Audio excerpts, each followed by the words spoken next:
Arrowhead Chiefs. It's your girl, Miss Nicole. Queen of Hustle, baby.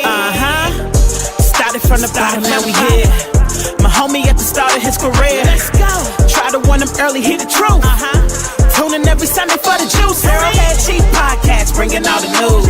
If you missed the play, come back for reviews. Great style. Out here rapping for the crew. Post game highlights, go subscribe on YouTube. If you missed the play, come back for reviews. Post game highlights, go subscribe on YouTube.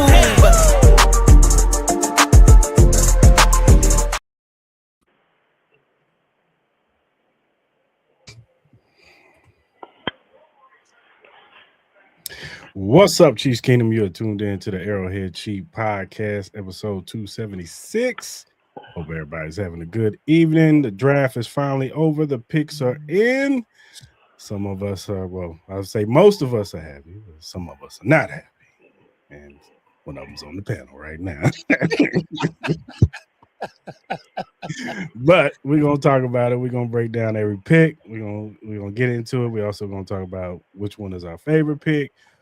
We'll talk about the whole draft as a whole. We'll also talk about post-draft, any free agents we possibly need to bring in to fill up this roster and give our draft grades. But before I do all that, Mar, how you feeling, sir?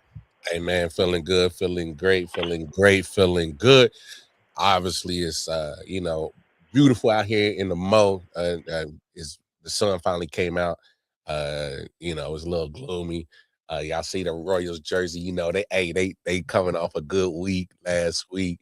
I had to have a pep talk with them. They got their shit together. All right. The draft happened. And hey, I'm with the fam, man. We talking Chiefs football, man. What's better than that, bro? I mean, I can name a couple of things, but we're gonna keep it PG. But what's better than that? So, hey, man, how y'all doing, bro? And of course, we got our fam, Triple Coverage Podcast, Lonnie, Dale, Dre. What's up, fellas? How y'all feeling, man? Good. Excited, happy to be back on here with y'all. Talk some football. Like you said, a nice day in the Mo. We had some bad weather, but I'm doing good. For sure. Yeah, it's good. It's good. I'm feeling good, man. Feel like fall outside right now. I'm ready for some actual heat outside for sure. And I ain't gonna lie, man. I'm feeling good. I'm feeling great. We got to enjoy the draft last week. Get to see that. Before we start, we don't care what Dre talking about. I'm gonna call him out immediately all the time. So that's how we gonna even start it off. But I'm loving. I'm glad to be here. I love being here too. So I love being on the pod. So I can't wait to, of course, enjoy it. Hey, you know what? That's why this pod is great, because not everybody's gonna be sunshine and rainbows when it comes to everything that the Chiefs does. That's all right. I'm ready to set it off in this mother. It's all good. All right, let's get into it, y'all. So the Chiefs, they end up picking 7 players in this draft this year. They end up trading up to the 6th pick with the Cleveland Browns. They traded away a 3rd round pick, and a 5th round pick to get a cornerback from LSU, Mansour Delane. They turned around in the 29th pick, got defensive tackle Peter Woods out of Clemson. Then in the 2nd round at the 40th pick, they got R. Mason Thomas, defensive end out of Oklahoma. Then in the 4th round, because we had no more picks after that, so in the 4th round, they got cornerback Jadon Kennedy out of Oregon. Also, they traded up Emmett Johnson, running back out of Nebraska. They also got Cyrus Allen, wide receiver. And then in the 7th round, they got quarterback Garrett Nussmeier. I'm gonna say this, and then I'm gonna let y'all rock. What the Chiefs told us in this draft is that on defense, it was the players. They sucked. They were slow. They weren't good enough. And we needed to re-up on the defensive line. We needed to re-up the secondary. And, they added a running back, and, they took a flyer, and they added a wide receiver. Well, he's probably more 2027 than 2026. But they said defense, it was the players. That's what it was. And they said offense, it was coaching. That's why we got rid of Matt Nagy, everybody's favorite. That's why we got rid of Connor Embry. That's why we got rid of Tom Pinkston. We got some real coaches in here that's gonna coach these boys up. We got the tools, we got the players in here to make it happen. We add Kenneth Walker to this thing, to this running game. We retooled the running game. They pretty much revamped. You can forget about Kareem Hunt. He is not coming back because they told you that in this draft and in this offseason. So I feel like that's what the Chiefs told us, that they feel like they didn't need more juice on the defensive line, and I agree with them. Yes, our defense was still in the top 10, but on third down, we were terrible. Yeah, first and second down, we were really good. But third Oh, and 15, third and 10, third and 12, we were bad. Giving up over 70% completions, mm-hmm. third down. That's not good enough. I don't Not care turning how the many points. I don't care how good your defense is per points. If you can't get the other team off the field, it don't mean a damn thing. ball. You know what I'm saying? Now I know everybody's gripe is, oh, we need a wide receiver, we needed that. But I just feel like, and hey, you could disagree with this, but I feel like the player that they wanted was Carnell Tate. And once Carnell Tate got taken, they was like, we don't trust Jordan Tyson's medicals enough for us to take him at 9. They were dead set on Mansour Delane. And look, I agree with y'all. You know, I was surprised. I wasn't. I thought it was a surprise that they jumped up, gave up what they gave for Mansour Delane. But to me, now that you got him, Mansour Delane got to be a top 3 corner in this league in the next 2 years. He has to be. Yeah. If you're gonna pick him at 6. He's got to be Sauce. He's got to be Patrick Surtain. You got to talk about Mansour Delane in the same breath. You have to, and he's got to have to be better than Trent McDuffie. He's gonna have to be. You know what I'm saying? If you're picking him that high, you're saying that he is a blue chip player that can shut down one side of the field, and we ain't got to worry about Mansour Delane. And hey, the tape at LSU, it shows that he only gave up 11 receptions or something like that, like 7 first downs. Like, it's not like the kid ain't prove it at LSU. There was at one point they didn't even throw it to his side. So I get where they're coming from. Then you turn around with Peter Woods. The upside of Peter Woods, because we all know that he didn't have the greatest of season. It wasn't bad, but that Clemson defensive line was just, they just didn't get coached up right in that last year. You know, whatever. TJ Parker didn't have a good year. They had Peter Woods doing different stuff than what he was doing in 2024. Because if you turn on that 2024 tape, he was the consensus top 5 pick going into this draft right here. We talked with this time this year, they was talking about Peter Woods being the top pick. So if you can get all the good stuff and put him next to Chris Jones to get that interior pass rush, that's gonna pay dividends. Then this is the pick where they went a different direction, because we all know Spags has a type. Just like Andy Reid has a type. He likes some 5'10", 5'8", 185, 175, wide receivers. Spags likes some 6'5", 6'6", 285, and just more power based. They went and got our Mason Thomas, who's more of a speed rusher, coming off the edge real fast. And dude, he was a heavy contributor on the Oklahoma defense. Real fast coming off the edge. And I can't be mad at it. We all talk about we need Spags to evolve and change and not get the same defensive ends. We need something different from George Karlaftis. That's our Mason Thomas in a nutshell. So then you have Kennedy. Kennedy is good because now we ain't got to worry about 27 being in the slot no more, y'all. We're happy, y'all. You ain't even say his name, fam. Let's get it, baby. 27 not in the slot no more, man. He's still gonna be there. Nah, not anymore. That's not what the offseason told me. Now when you get Kohar, Kadar, and then you get this dude, he ain't being in the slot no more.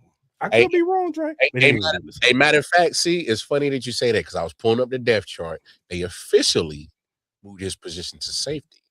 I don't know if y'all saw that. So, like I said, we ain't gonna worry about 27 minutes no more. Then you get a gem in Emmett Johnson, because a lot of people had a 3rd round grade on this kid, and he slips to the 5th round. And if he can be your backup running back to Kenneth Walker, and in a couple of years maybe he takes over, that's a good pickup for them. A lot of people like that pick. He was highly productive, over like 1,400 yards. I think he had like 12, 13 touchdowns. Was a really productive, can catch out of the backfield, all that stuff. Very elusive running back for Nebraska. I think he was a top in the nation. Scrimmage yards. So really, really good running back. And then you get Cyrus Allen, who's more on the upside as far as he can separate. He was a good man coverage beater, had 13 touchdowns with Cincinnati. So you could take that in the red zone in a minute. I don't know how much of a contributor he'll be this year, but 2027, he could possibly contribute and come in and be part of this thing. And then I know a lot of people were surprised by Garrett Nussmeier, but you know what? I understand it. Patrick Mahomes is going to be the elder statesman now.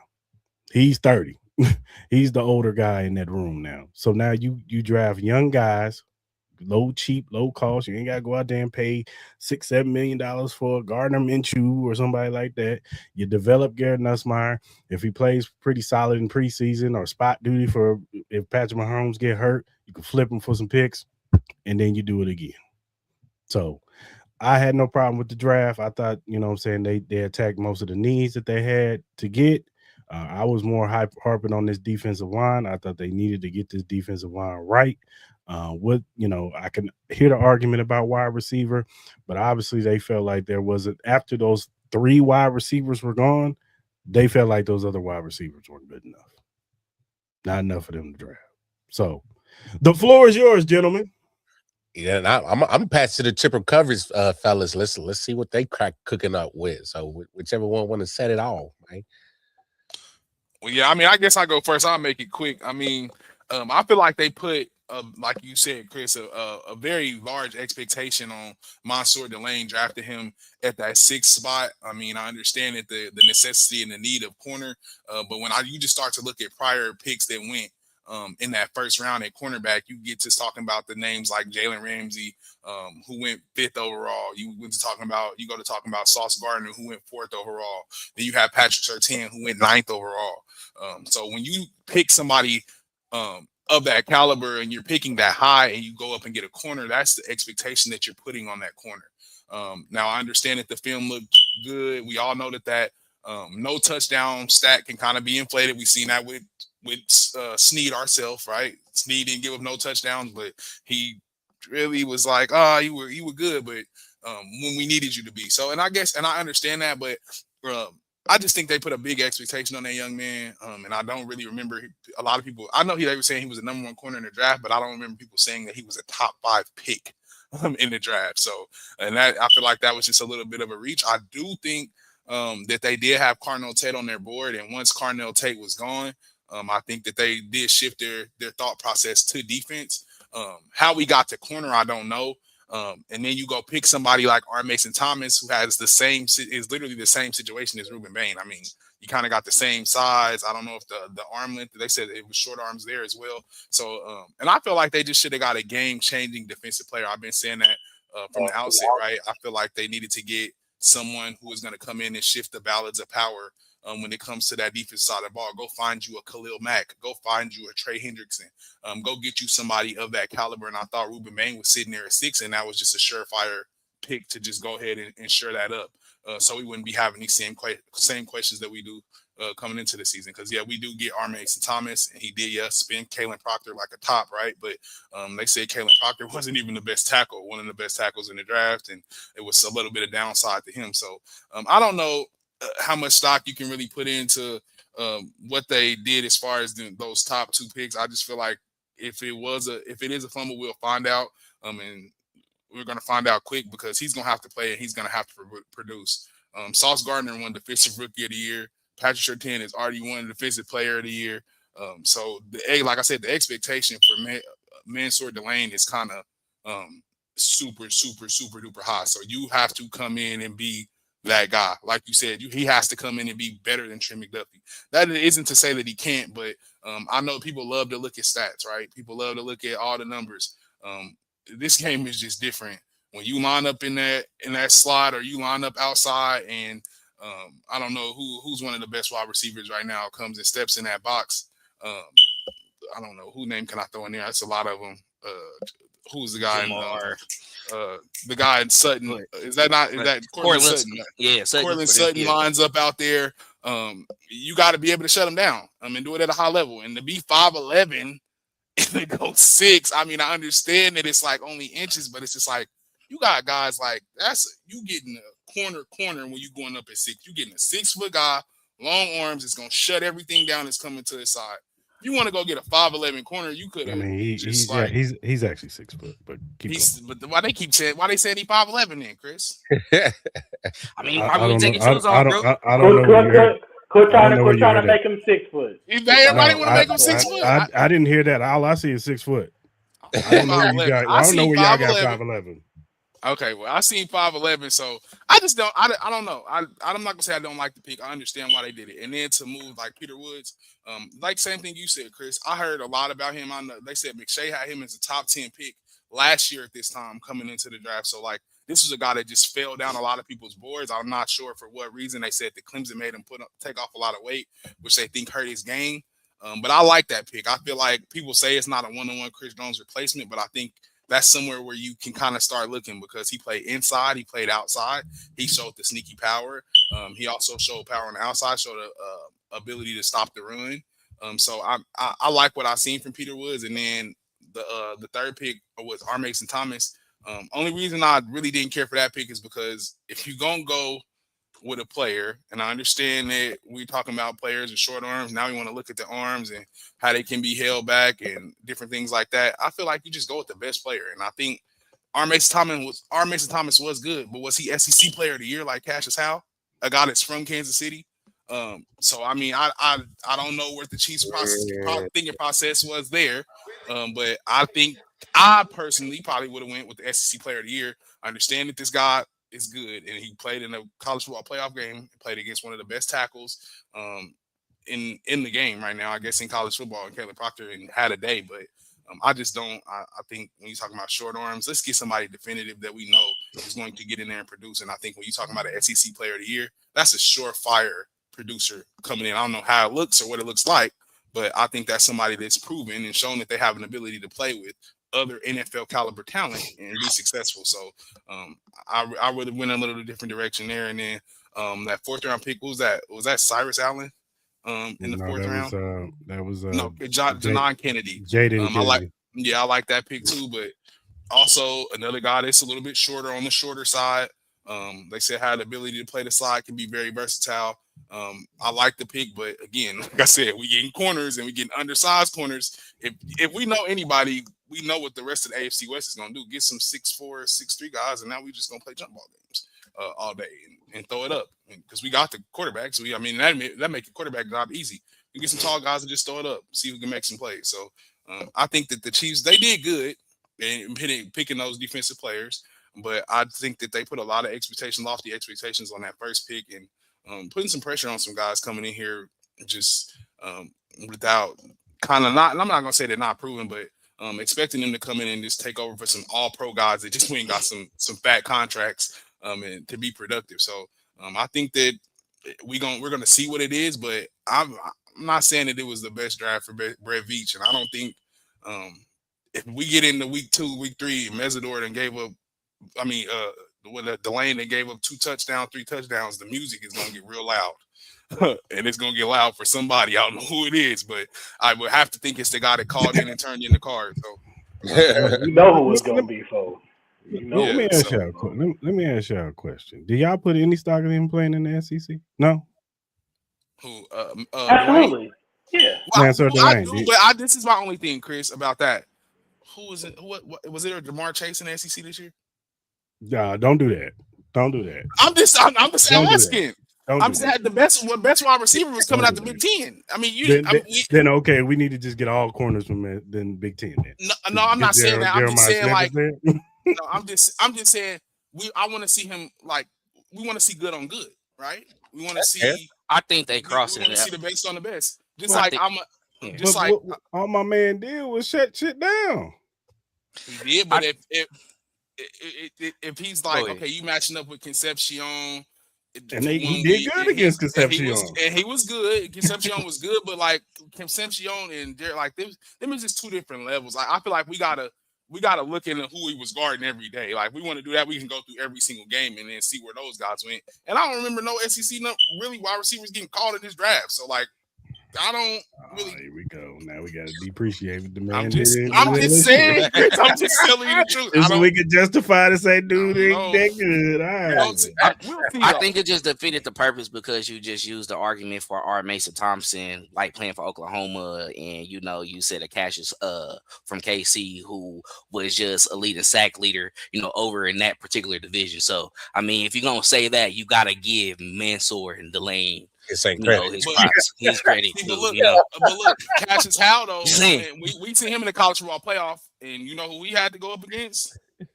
Fano, right? The guy that just came out of Miami. So you got clips of seeing him playing with good on good, right? And it was some success there, and it was Fano was about to be a guard in about 2 years. I'm just saying we had a chance to see Cassius Howell go good on good, and he won some of those battles. That's gonna be more what you're gonna get in the NFL. You're not gonna get a no-name wide receiver on a Saturday, No-name wide receiver, a 3-star wide receiver. That's crazy. Out of Arkansas. That's crazy. With a nobody. You made it seem like dude played in the Mountain West. I'm just saying, when we start looking at that college, y'all know how they get them 3-star, 4 stars. That should be inflated. So. Hey, hold on. You're not even gonna pitch my man Delane no kind of bail. Like my man actually was, even when he was at Virginia Tech, was actually shutting shit down in the ACC. So I mean, like, we got film that he's been consistent. Like his players, he got better when he went to LSU. He got better. Like top six film though. Obviously to them. Look, I'm Lonnie. I'm with you. That's all I'm saying. Look, I'm with you. 6. We all know, and it's not like they trade. And look, I'm with you. I was the same way when they traded up 6 to get him. I was confused myself. I'm not saying you're wrong to feel the way you feel. Yeah. But my thing is, they didn't trade up to get the 5th corner in the draft. They traded up to get the number 1 corner in this draft. Went and got the best. No, because because me and Chris been saying this leading up to the draft. Stay put at 9, get best player available, because we're not in this position. Never been in this position under Mahomes Reed era. And so my thing is like, once I got off the emotions, like, oh man, why'd y'all go up and go trade? Because I was like, what the y'all doing, bro? And then because I'm thinking for sure, like, so Sonny Styles, Caleb Downs, and Ruben Bain was just sitting there when you move up at 6. So I'm like, it gotta be one of them. That's what I was thinking. I wasn't thinking that at all. So, but once you actually take the emotions out of it, like I did, and actually put on the film, and you like, okay, that's the best corner in the draft. And it's not like we filled that position once we lost Jalen and Trent. I mean, what we had on our roster was what we had. So we can't say that it wasn't a position of need. It was absolutely a position of need. Like, I just think for me, and I'm just speaking for me, sometimes we got to take you shouldn't take that person at that position. Why? I need him. If he's the best and I need him, I'm going to take him. And so I think we just got to start like just looking at the player that they took that was of need, and we need the dude. He's the best, and that's when I start. All right, I can move past the trade up and the picks that you gave up. What this pick told me is they felt like he's going to be a more elite outside corner than Trent McDuffie.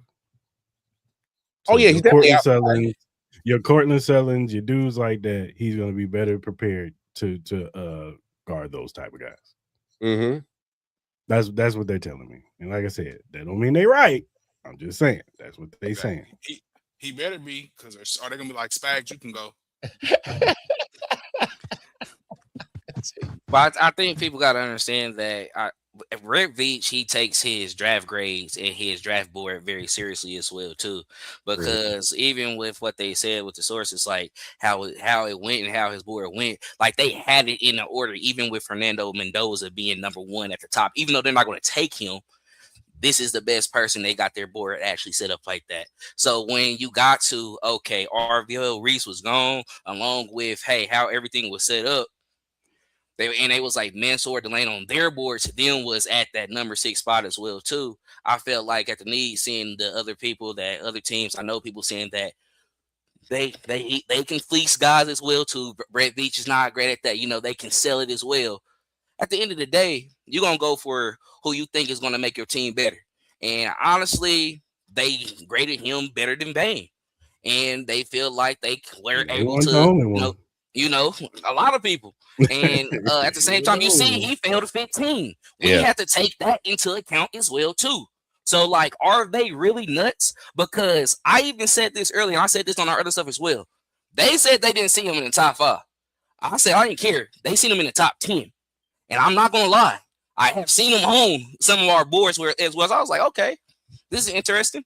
Because a lot of people were, of course, wanting to Caleb Downs, right? Because he's considered really the number 1 DB in the draft, playing safety. We know that, right? And we know there is a need there. But with giving up Trent McDuffie and Jalen Watson, all right. I mean, you gave up your 3rd round and 5th round pick. I know that we all act, super excited about that sometimes. We want to play like, oh, damn, we lost some picks. Gee, we got, all right. I mean, it's cool. That's what's going to happen when you're trying to get what you feel you need to feel. Mm-hmm. Now you right. Corner was really getting thin. And I ain't going to lie. Y'all was over here on the other podcast on ours saying, I don't know what we're going to do at corner. We got to cater to who? We got who else? Christian Fulton. Kyler Elam. What? We got what? God, what's it? Knowles. No way. Y'all said we don't have that number 1, number 2 guy. Y'all not sold on Knowles yet, even though we know Knowles gonna be number 2. Nah, we sold over here. But it's some out there where it's like he didn't get enough time. So I'm not really upset. Okay, did they reach? I mean, you can be right at the same. Two things can be right at the same time. Hey, but is it really? We'll find out it's a reach in a couple years. Hold on. We'll see. No, we're gonna find out if it's a reach this year. No, but hold on.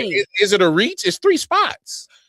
We talking about we had to like we drafted a guy that was projected to be like early 2nd round and got him. We're not gonna do that. I'm gonna let y'all talk, but we're not gonna do that. It's just, I mean, third round pick is a 2nd day pick as well. I mean, too, hold on, right? No, we are gonna do that because I saw plenty of mock drafts where he was picked at 9. It's not okay. History in NFL shows you that not too many DBs go that high in NFL.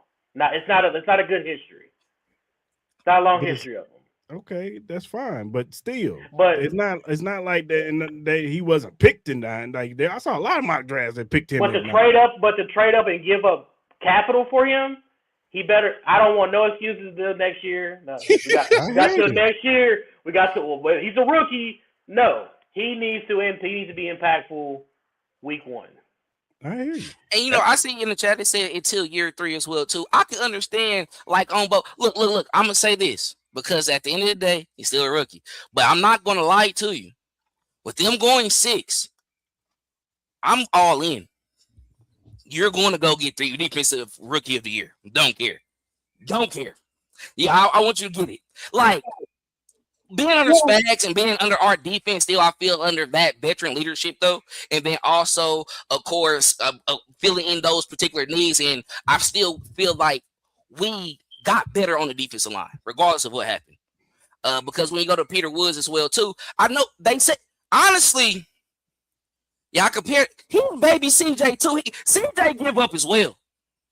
So when y'all both out there together, maybe that's going to be the punch we need at certain times. Maybe we get 1, but if y'all both give that effort, we can get phenomenal.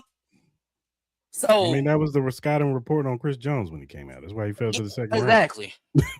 He was the first pick on day 2 for us immediately. So I mean, I'm not upset.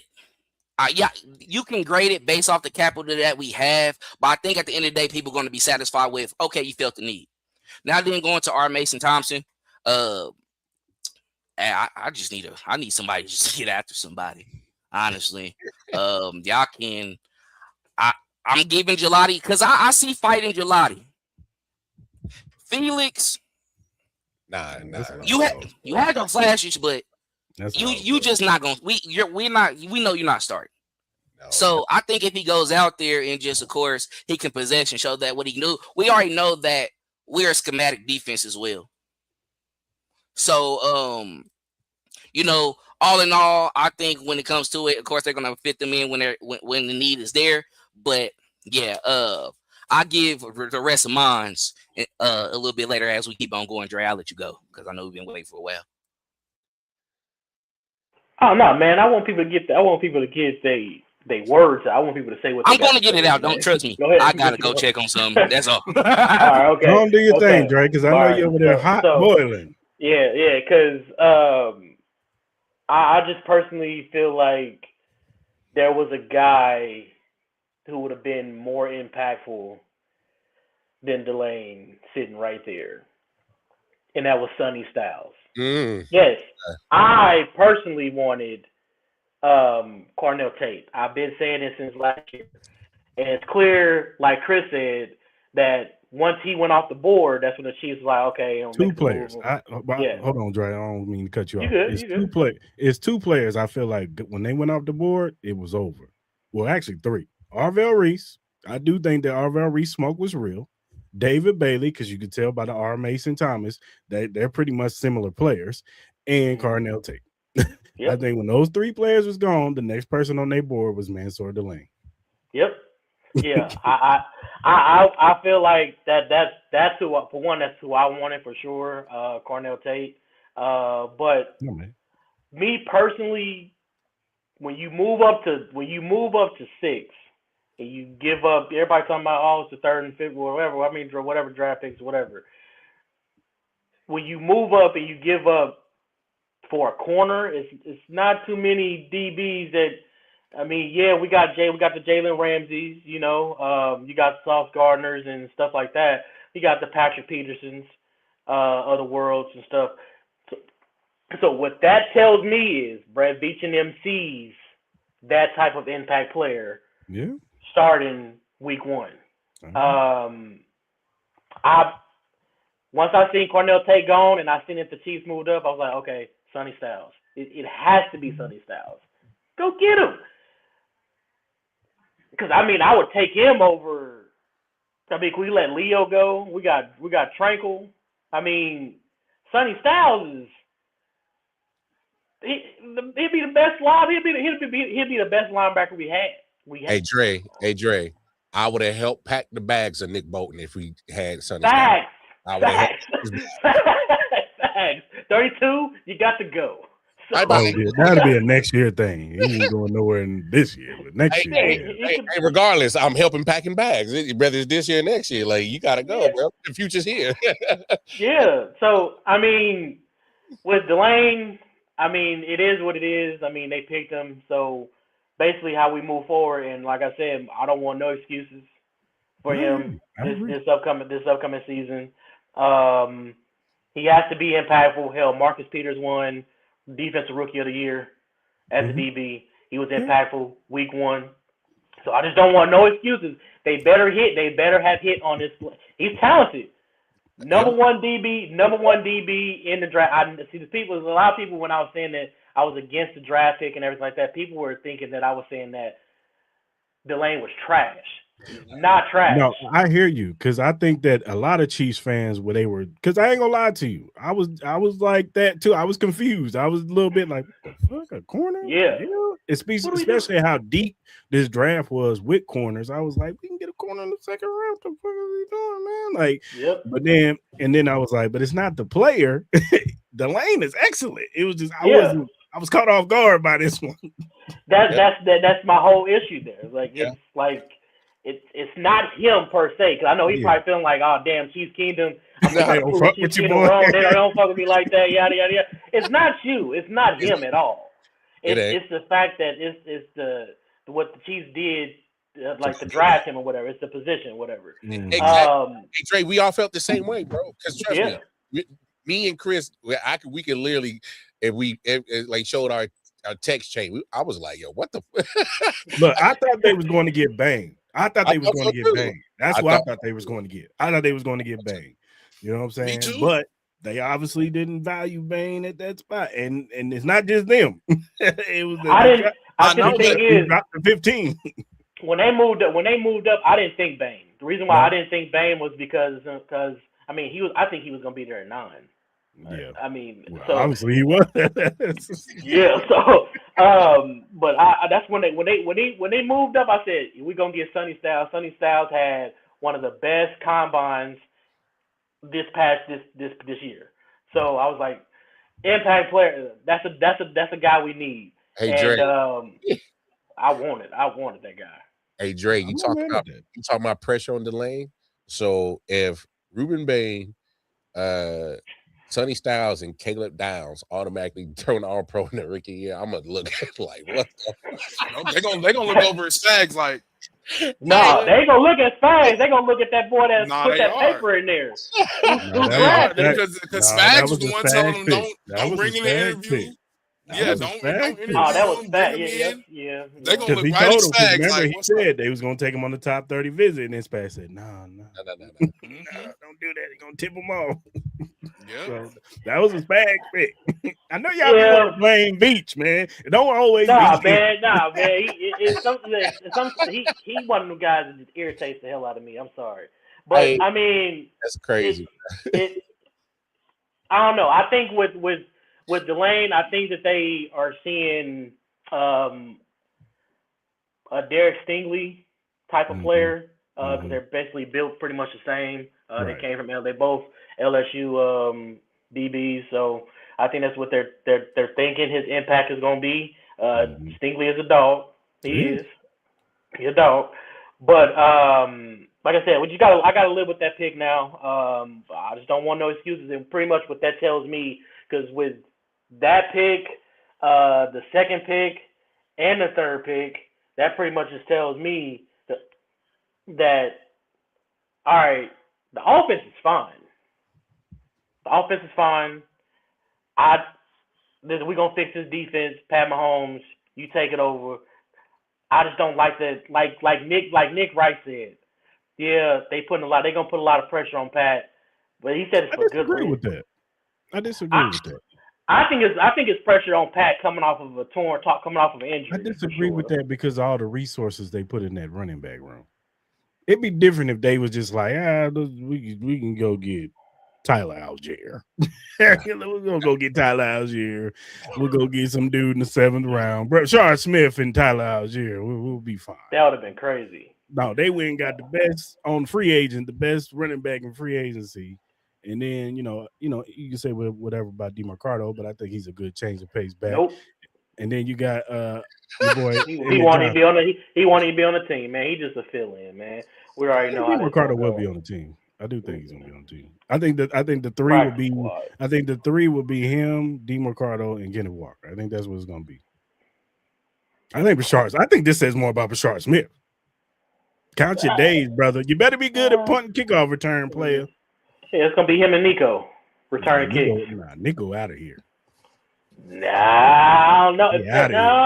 They paid him. They said they paid him and brought him back. I think they gave him some bread and bring him back. Ain't no guaranteed money. I don't know, man. I just.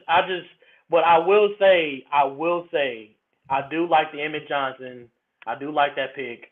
I do also like the Jadon, Kennedy. I like him because I also was high on his teammate Thieneman, the safety out of Oregon. I was high on him. I was like, if he's there at 29 for the Chiefs, or he's close, or he's at 21, 20, something like that, and the Chiefs got that 29 pick, Brett Veach, you go up, you trade him, and you go get him because I was high on him. So I like that pick. But I'm gonna tell y'all, the Cyrus Allen, I like him, but his teammate though, the one that we Jeff signed Caldwell. That's gonna be the one. He's either gonna be that practice squad dude that everybody at UDFA that everybody and he don't do a goddamn thing. He's gonna be the finally we get one. But the Reese Fontaine, huh? No. That Justin Ross hype, bro. Yeah, we don't want to bring up. We ain't gonna bring up Justin Ross, man. We're gonna bring up Justin Ross because they was hype on him. Travis Kelce and Pat was hype on him. Oh, I can't wait, Dre. I can see it now. I see it already. Rookie mini cat, baby. Jeff Caldwell, he gonna be. Hey, you about to have y'all in a frenzy, bro. Had to have y'all. No, I do think because I watched a lot of Steve Smith when he does his wide receiver ratings and stuff like that, and Jeff Caldwell was he's like that's whoever gets him is gonna be a steal just because his type of his build. He said Jeff Caldwell reminds him of a Marquise Colston. He scored a perfect on the RAS score, dog. A Yeah. perfect. That His ain't athletic build is crazy. Like, Yeah. if you could tap into that and get his route tree right, he could be a big steal. Yeah. For I sure. do. Go ahead, Mark. No, my bad. I just want to say, like, I think that to kind of jump on y'all take about not going crazy on offensive side. That shit is more about how the faith that they got in Chad O'Shea and EB, if that means it. And I'm cool with that. I mean, the resume speaks for both of them fellas. So I'm cool with it. Not going crazy on the offensive side. And I just don't want like I've been saying, I don't want no No, excuses for that offense next year. I don't want no excuses next year about Pat ain't got no help. No, we got Rasheed Rice, we got Xavier Worthy. Yeah.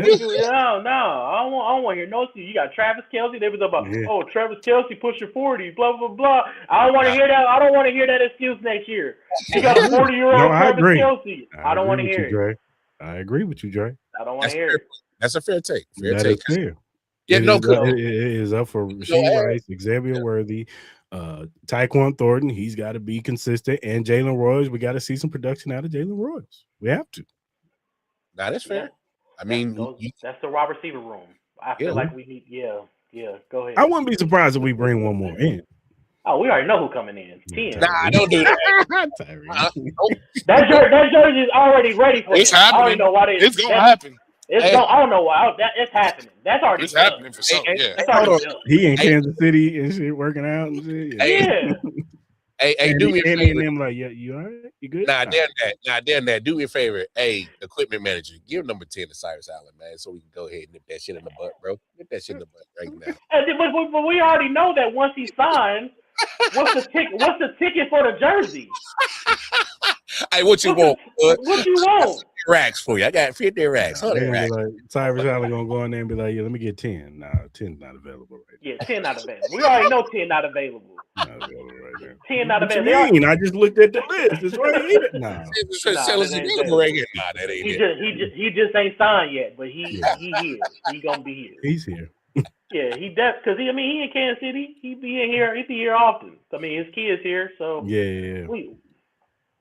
Hey man, that man came running back to Kansas. Who runs back to Kansas City and you live in Miami for get away, dog? He was out there wild and he had to get away. He had to get away. He had to lay low, man.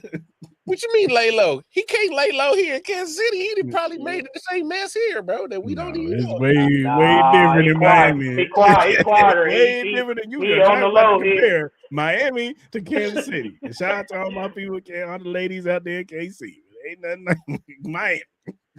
Nothing compared to Miami. No, no, you're right. Nah, like all you know. Hey, you be for real. So, hey man, but why everybody think this is a foregone conclusion, man? That he's coming back, man. Come on, man. Nah, man, look.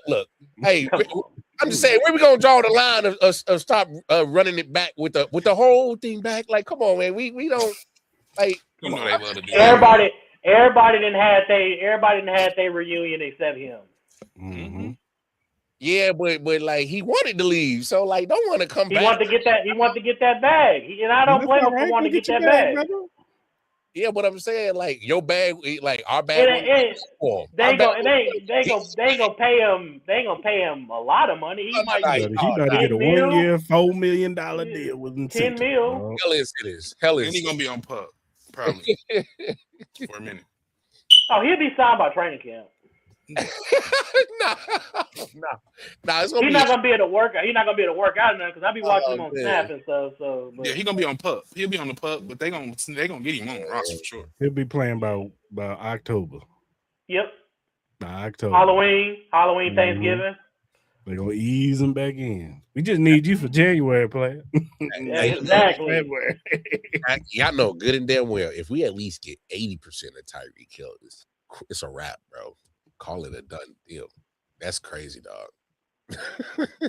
Yeah, and then he can train up. He can train up guys like Xavier Worthy when it comes to that speed on the football field, and you can train up that Cyrus Allen on the football field when it comes to his speed too, because Cyrus Allen got speed. He can get separate. He can separate. But the thing is, with Cyrus Allen is contested catches. They said that's one of his weaknesses.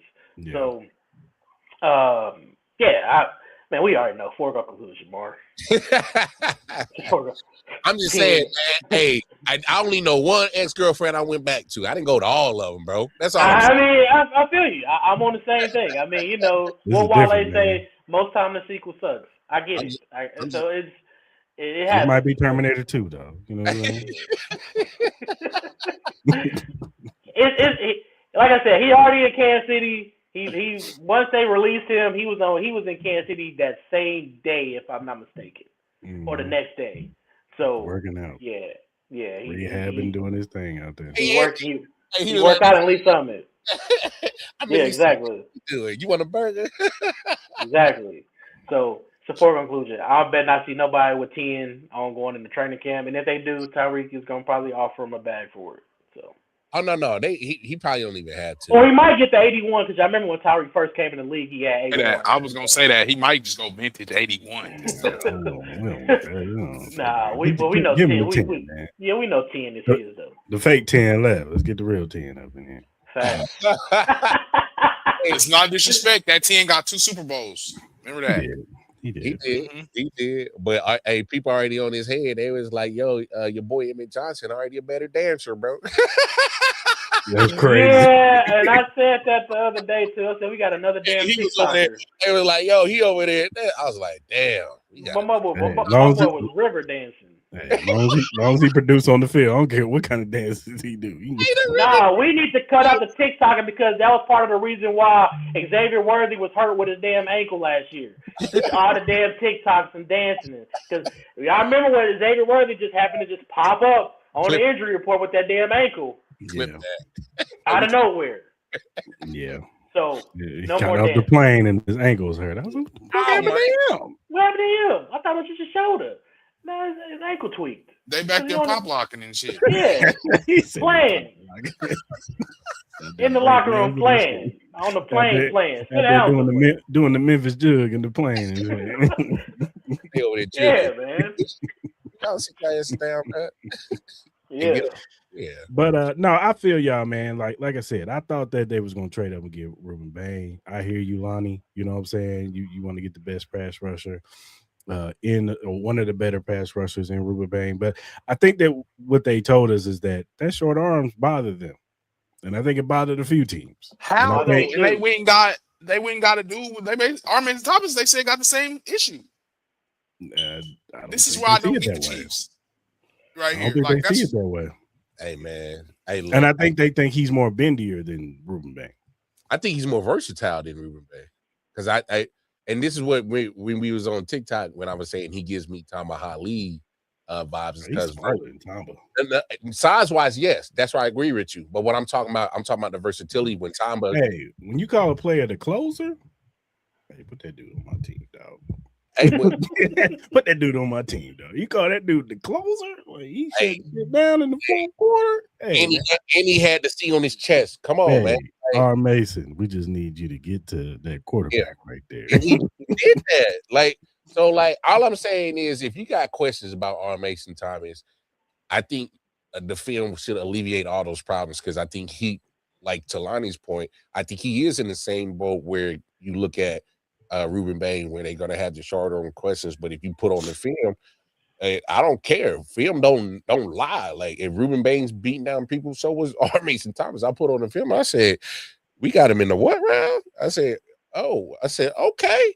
I know we got to get to it in the segment, but I'm gonna just jump the gun. That was my favorite pick, and I might be out of the, norm than everybody else is just because that is what for me and what me and Chris have been talking about on the show for the last few months, ever since even during the season. Pass rush, ad nauseatum amounts on our show. Pass rush, pass rush, pass rush. Like, we got to get there. Like, I know, like, numbers say we could top 10 defense, but okay, that's cool. That's what the numbers say. But I know what my eyes saw. They didn't get off the field enough. They didn't cause enough Man, turnovers. let's go watch that Cowboys game, dog. Let's go watch the Cowboys game. And so our Mason better be impactful, man. That's all I think he will be. I think he will be. And look, they all got to be impactful, but I think a steal of the draft is Kennedy. I mean, like, bro, like him and Delane, they got some of the best numbers when it comes to shutting shit down when they was on the field. Yep. Mason only let up 7. He let up 5 first down. That's So, how good Kennedy. I'm a big fan of Kennedy for sure. Yeah. So I thought the draft overall was solid, but I do got to say this. The head scratcher that I was like, but it does make sense, but I'm still kind of like, and I know it's the 7th round pick. I'm kind of, because when I said it to see, he gave me a take that it makes sense, but at the same time, I'm kind of like, It's a 7th round pick. But I'm saying, you want them to take a fucking wide receiver that's not even gonna make the goddamn team? No, that's not what I'm saying. See, look, here's why I'm conflicted on the pick is because it does alleviate the revolving door of the QB2 behind Pack. Especially if you plan to keep Garrett under your system, so that nips that in the butt, because like you said, see. They don't want no Chris Oladukin on no more fields. Yeah, that's what that says. Hey, Chris. Oh yeah, he got to go. I like your boy. He got to go. He got a good spot on the practice squad, but yeah. I mean, no, because let's be honest. When Pat went down, the defense was holding it down, and all you need was just a few plays from the offense, and Chris couldn't get it for us. So I understand. Get 25 yards. Nothing. So I understand. You were like, yo. It was just an unfortunate situation. We over here downtown QB3. I get that. So I think you touch base on the QB room. You don't want to totally ignore it because you got Pat, but that's kind of what they've been doing until it finally showed up and nipped them in the butt, like for real. So, so that's probably the point where I'm like, I understand why they did it, but I'm kind of like, why don't we get depth somewhere in another position, especially when you just signed Justin Fields. That's all I was kind of confused on the Garrett Nussmeier draft because I'm like, they're 2 different quarterbacks, bro. They call we got 5 quarterbacks on the roster. Hayner gonna get cut. You know that dude ain't gonna be here. He out of here, man. When they get announced, when they get announced in like January, that dude ain't gonna be here. I mean, it's true. That dude ain't gonna be here. He to the man. What's up, Chiefs Kingdom? Hey, what's up, man? You gonna be here? Hey, two dancing like that, but you're not lying though. But you're not. Because if they was happy about it, you wouldn't have Justin Fields right here. They saw that tape. They was like, "Yeah, let's go get Justin Fields." Yeah. Hit trash. Like this ain't gonna be it, Todd. This ain't gonna be it. But I'm with Mar, man. I like the R. Mason Thomas pick. I like the R. Mason Thomas pick because I like that. Finally, Spags. You're evolving, baby. You ain't getting the big slow ass dude coming off the edge. You're actually getting some speed rush, and that's what we need. That's what the league's going to. Guess what? These quarterbacks can run now, y'all. These ain't your Peyton Mannings and your Tom Brady's no more. That's why I wanted Sonny Styles, man. I hear you. Well, yeah, but my man, Jeffrey Bossa can show some of that. Bossa. Jeffrey Bossa could come in. That was kind of his athletic profile and say he's Sonny Styles. Bonnie was talking about Bossa earlier today. Yeah, I mean, like I said, I think he safety converted linebacker. That's what they're looking for, right? Yeah, you had somebody in there that couldn't cover at all, and that's what Sonny Styles pretty much was. You just praying and somebody just hopefully drop a ball, but now you got somebody that can cover. So, but I do like that too. I think, like Drake said, I like Sonny Styles. I think you just got to go get a game wrecker. Like you need somebody that we are going to see. As soon as you cut that game on, we like, oh damn, he just flashed. He almost like he bent that corner quick, or he got there in about 2.2. So like I think we're gonna be able to see it quicker than we would with a corner. Like we're gonna see him getting bombed on, and yeah, hopefully he break it up. But like, what if you get a holding call or you get a now you got people like, oh my god, look, we got another mark. They just people panicking now. Like he ain't who he thought he was. So he did have 0 penalties. See, but that's last year. You gonna get one in the NFL. I'm gonna guarantee you. As a rookie, because they gonna pick on you. They gonna pick. He gonna get it shot. They gonna pick on him. Of course, sure. And hopefully they stop picking on him when he's shutting shit down. They picked on Trent too. I did like the Garrett Nussmeier, the nickname, the Gumbo Gunslinger. Gotta be one of the best names I've crazy. Hey, that's a real nickname for real from They call him the Gumbo Gunslinger. That's crazy. That's wild. Now I don't even want his issue. He can't even. His issue is he just couldn't stay. They said health was a. Yeah, that core muscle injury he had that really messed him up. Because they said if you look at his 2024 tape, he was like going to be a top. They was looking at him as a first rounder going into this draft. So right, we'll see. We'll see. Like I said, you develop him. Hey man, he showed some shit like Malik Willis. Flip something for him, I'm gonna tell you. I'm gonna tell you who gonna be a huge disappointment though. And people keep talking about it. Y'all know who Peter Woods gonna be a disappointment. Watch. The reason why I say he's gonna be that is because every year after that he just got worse. But I would contest. They had him doing different stuff last year. Mm-hmm. They didn't have him attacking. Last year, it was like read and react. It was like he had to sit there and react to everything. The 2024 tape, it was attacking. Go get the quarterback. Shoot the gap. Go get the quarterback. He just, at the end of the day, he needs to be focused because, on draft night, he bought Mom, Dukes, and Sisters vehicles and stuff like that. So he got to be focused. For sure. Shout out! He took care of mom, Deuce, and sis for sure. He did.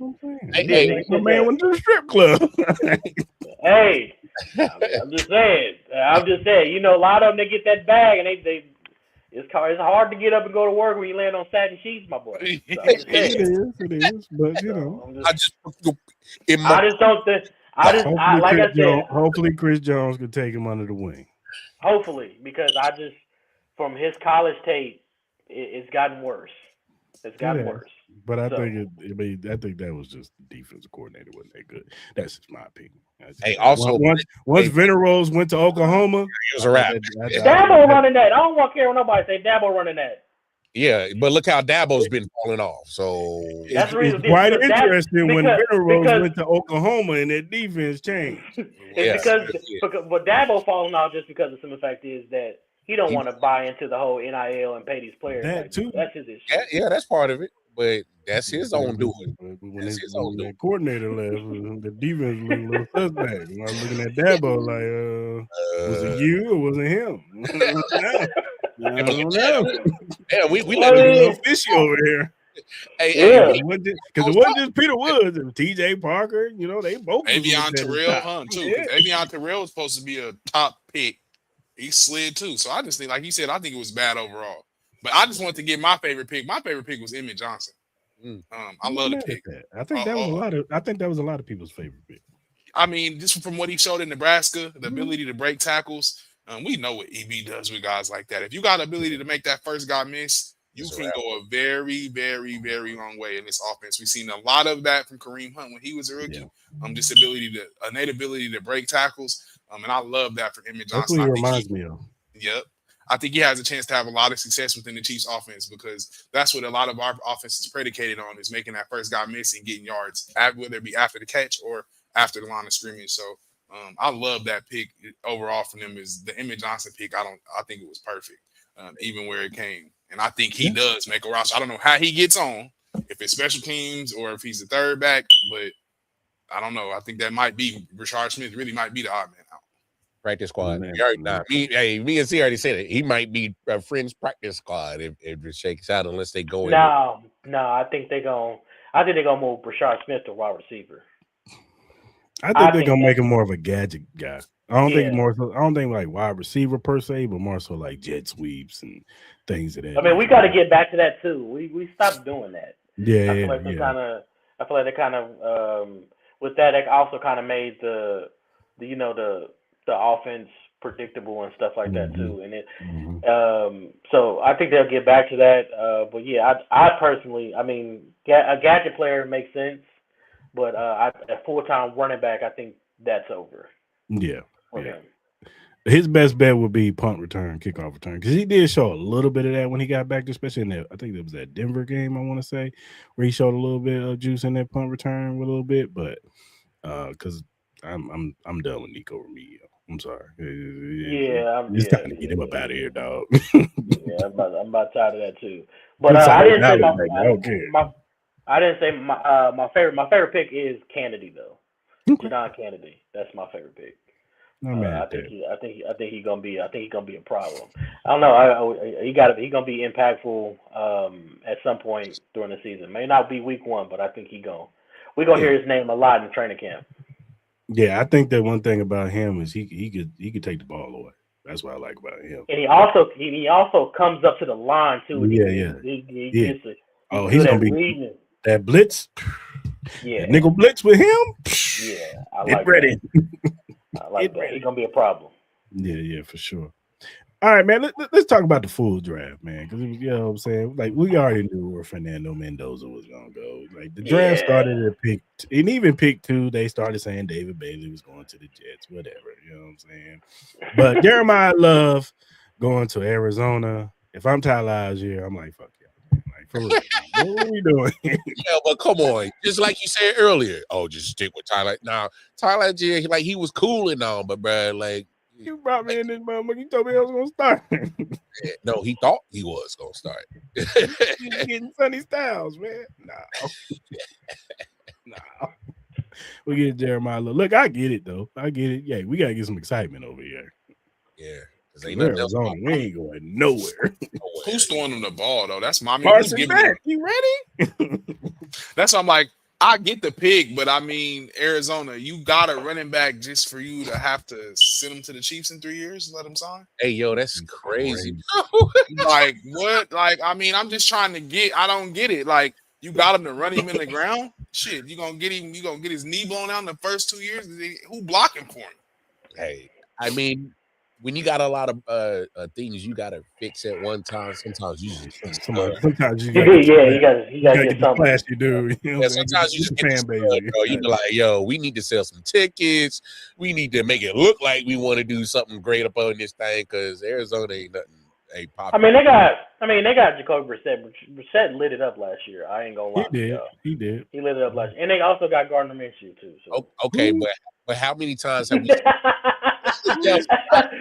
I had to throw him out there, you know. I had to throw him out there. Oh man, they gave him $8 million for what? Yeah, but my thing is, we know the floor and the ceiling of both them dudes. So like I mean, they got Carson Beck though. I think Carson Beck will develop into a serviceable. But Carson, he might be a starter in Arizona because I think he has a chance to beat both of them out. Was it? Possibly. He got to put the work in for sure. He do because he got some red flags about himself too, and I think he folds him under pressure too. That's my problem with Carson Beck. We saw that in the championship game. We saw that every day in Georgia. Every time he played at Georgia, he threw about 5 picks in the game. Hey, didn't he win a national championship? And they said, "Nah, we good, bro." Like that. Like we got to be honest about that. You win a national championship. I know it's a team sport. And Georgia was like, nah, bro, we good. Like, you go ahead and find your NIL somewhere else, bro. We good over here. And they moved on just fine. I mean, that says something more about Carson Beck than anything else. Yes, I just want to know what the Rams are doing. You don't like that pick? I'll be honest, bro. Okay, so let me break it down for you. In my opinion, why I think it makes sense. We're at this point where Matthew Stafford is having these back issues damn near every year coming into the season. What if that joint get jacked up in the middle of the season? You gonna go to Stetson Bennett? We didn't get jacked Yes. up last year. Yes.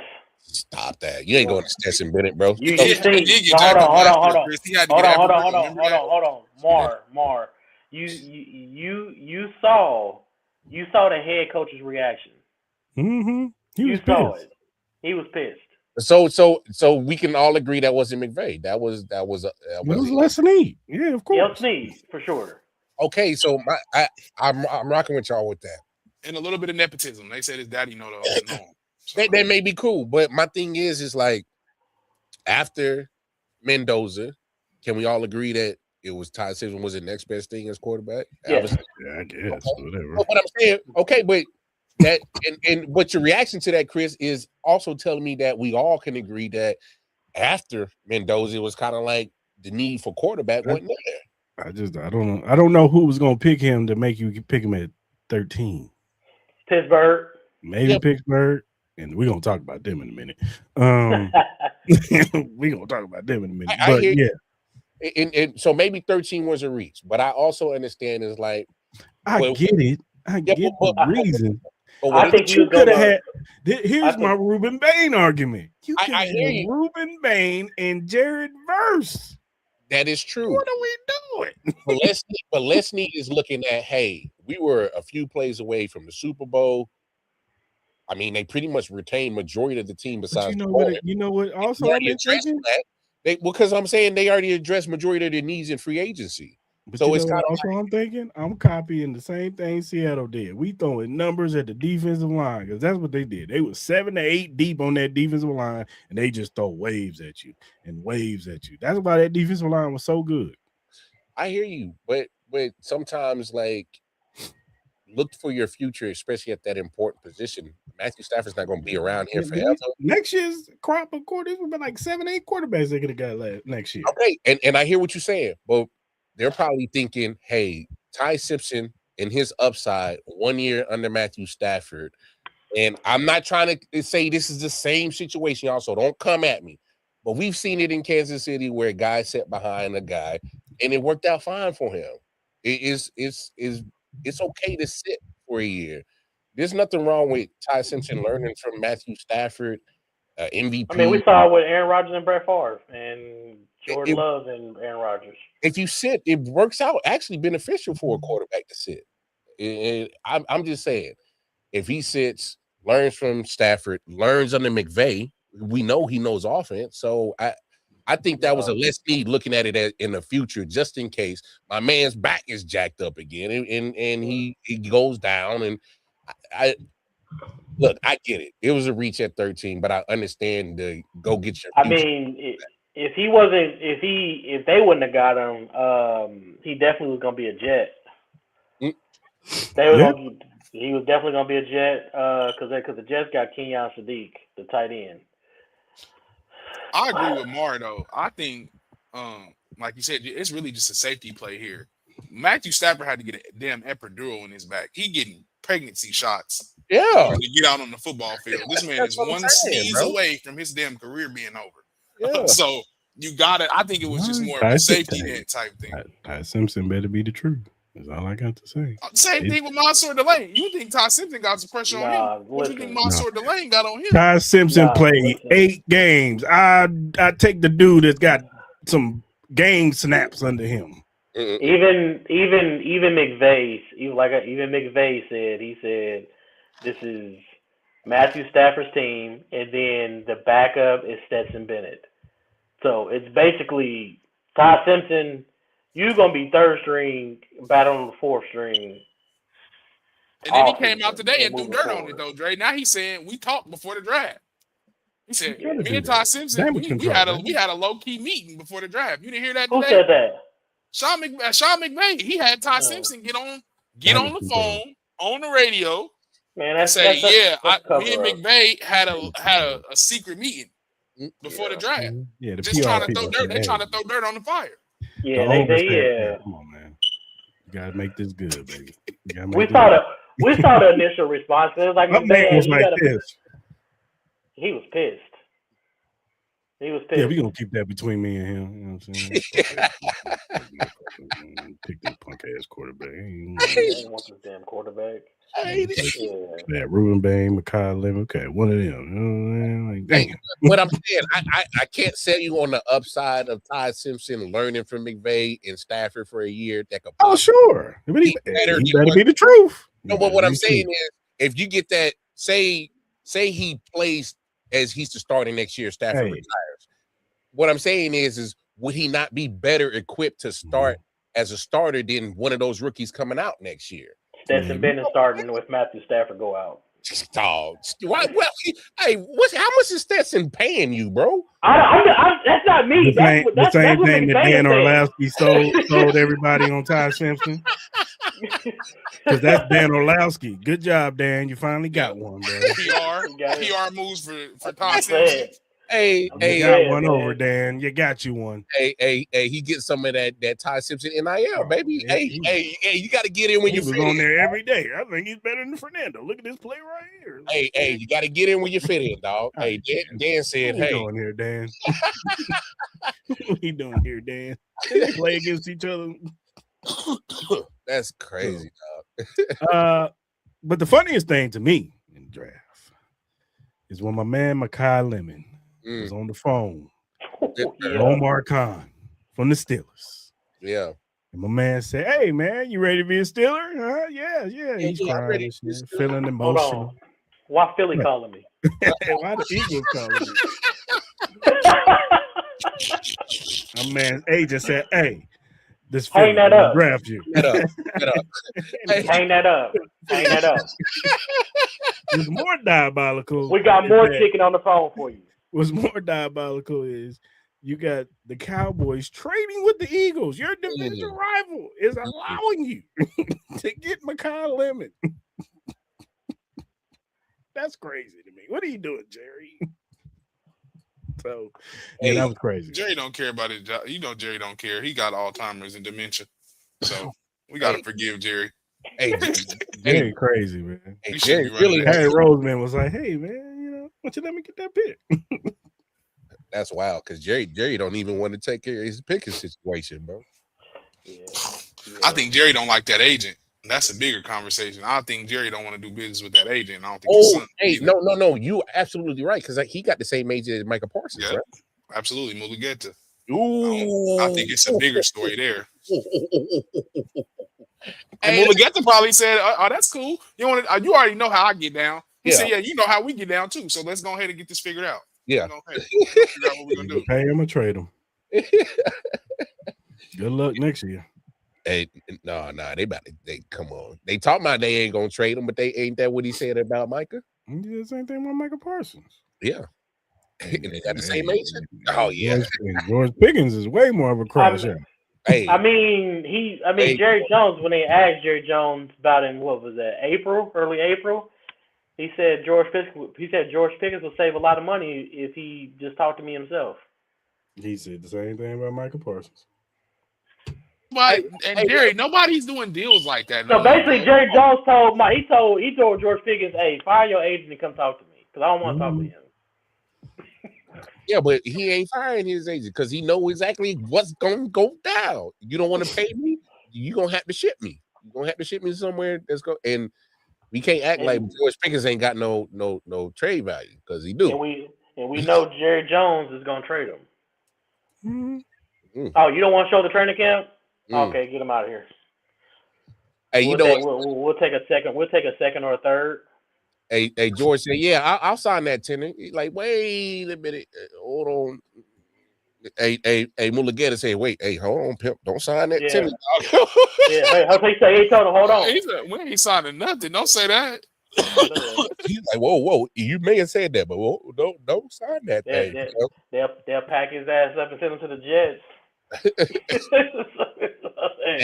Hey, because them Cowboys fans already married. Why ain't he showing the voluntary work? Hey, he ain't an employee of the team, bro. He ain't signed no tender. Yeah, for real. Yeah, it's gonna get ugly down in Dallas now before it get better. Yep. Yeah, But first day of the draft, well, the draft period was crazy. You know what I'm saying? There was a lot of movement, a lot of trades going down, a lot of people moving back. I don't know what the fuck 49ers was doing.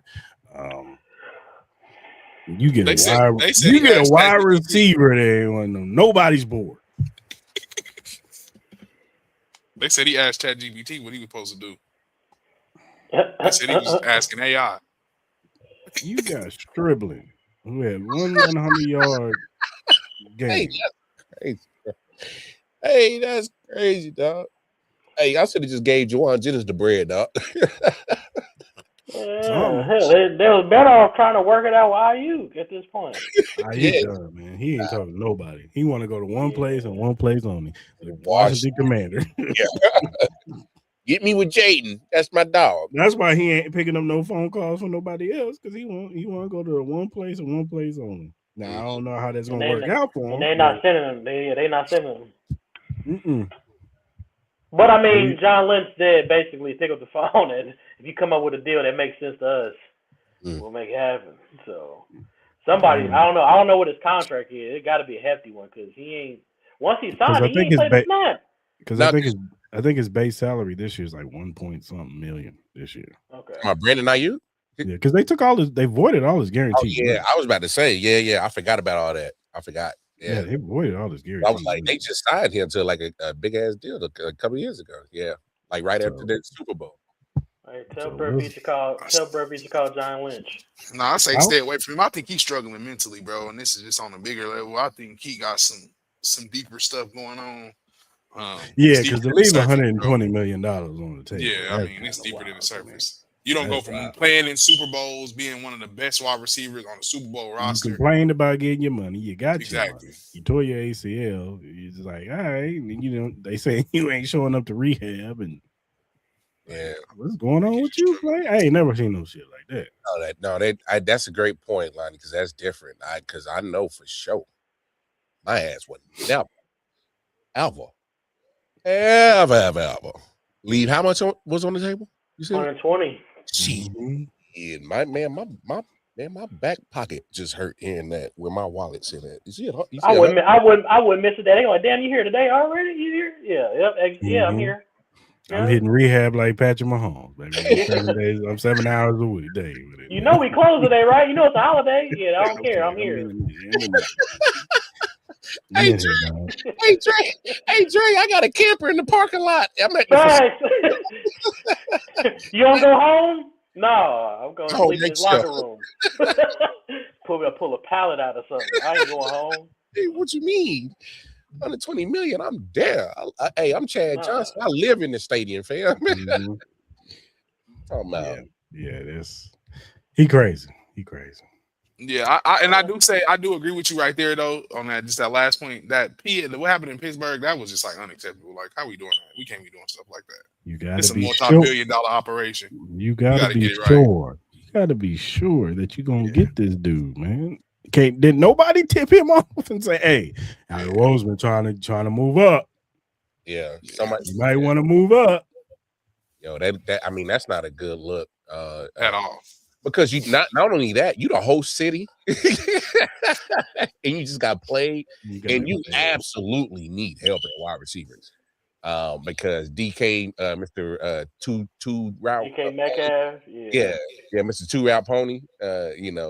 What's that? A go in a slant? That's pretty much all I really seen run. You need traded for Michael Pittman Jr. Oh, that's true. But got Pittman.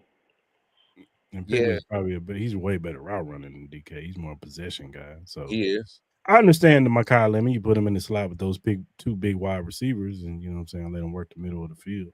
You know what I'm saying? So I get it. But didn't work out.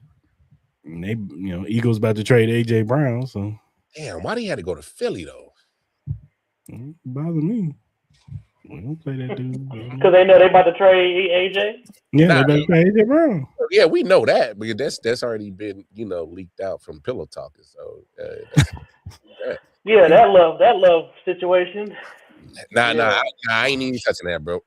Yeah, we ain't, but you still, so we know. Thank you, Miss Rosini. Hey, fam. Yeah, they was wild. Both of them was wilding, boy. They didn't care. They did not care, bro. They was out in the open with it. Out in public, everything, casino and everything, man. They didn't I care. seen that photo of him looking at her at the bar. I'm like, oh yeah, he's lit too. Mhm. Yeah, man. So And I just, yeah. I know we're supposed to touch it, but I can tell by them.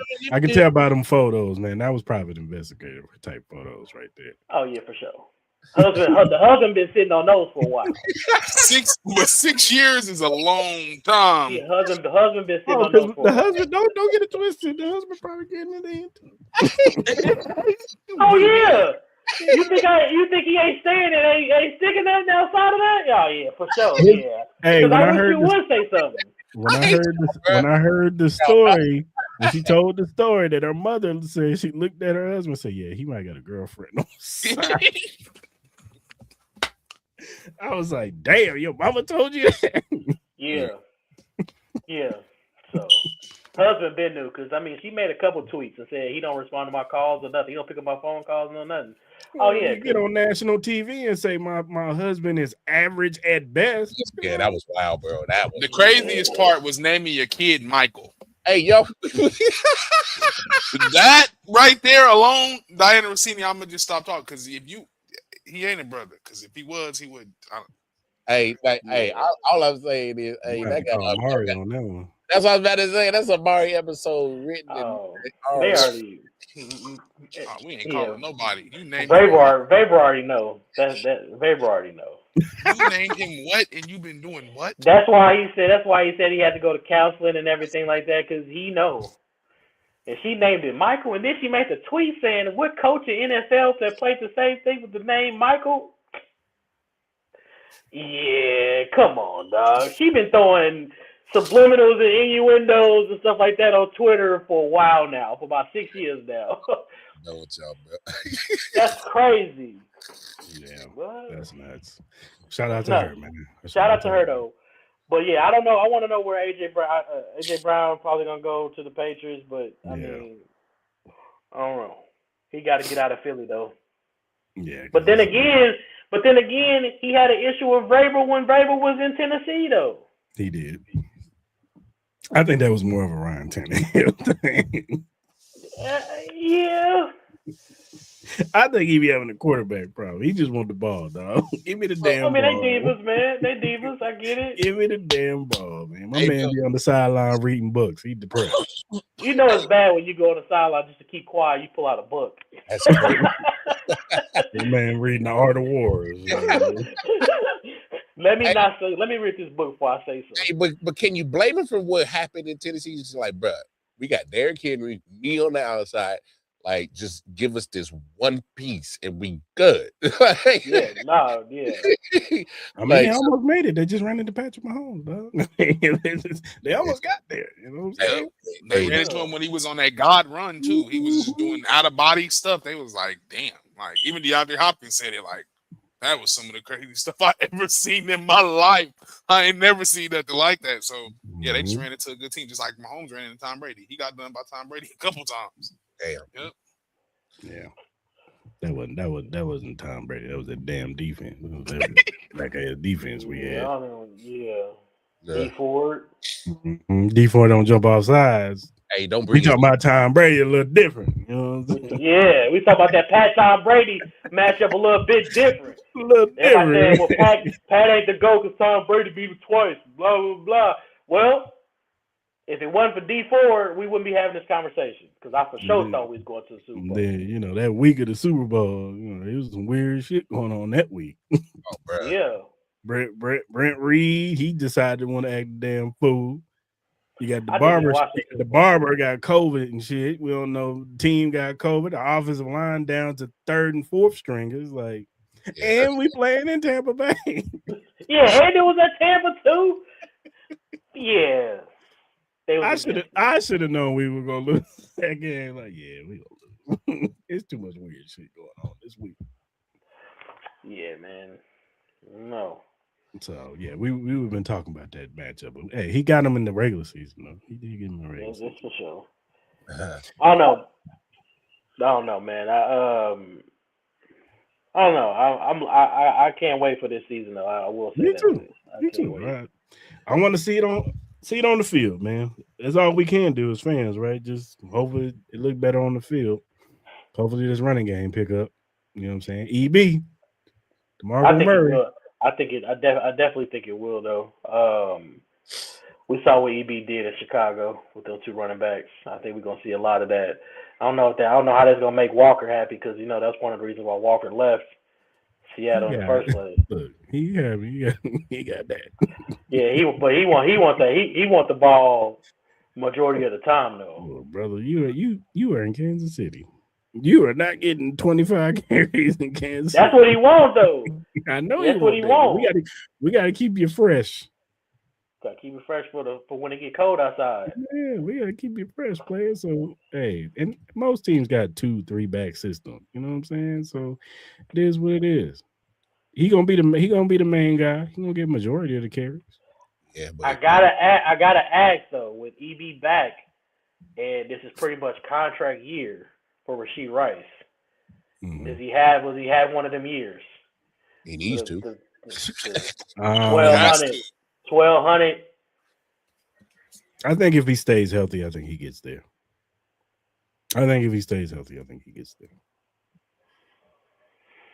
Because he said he wants that JSN money. No, he ain't getting that.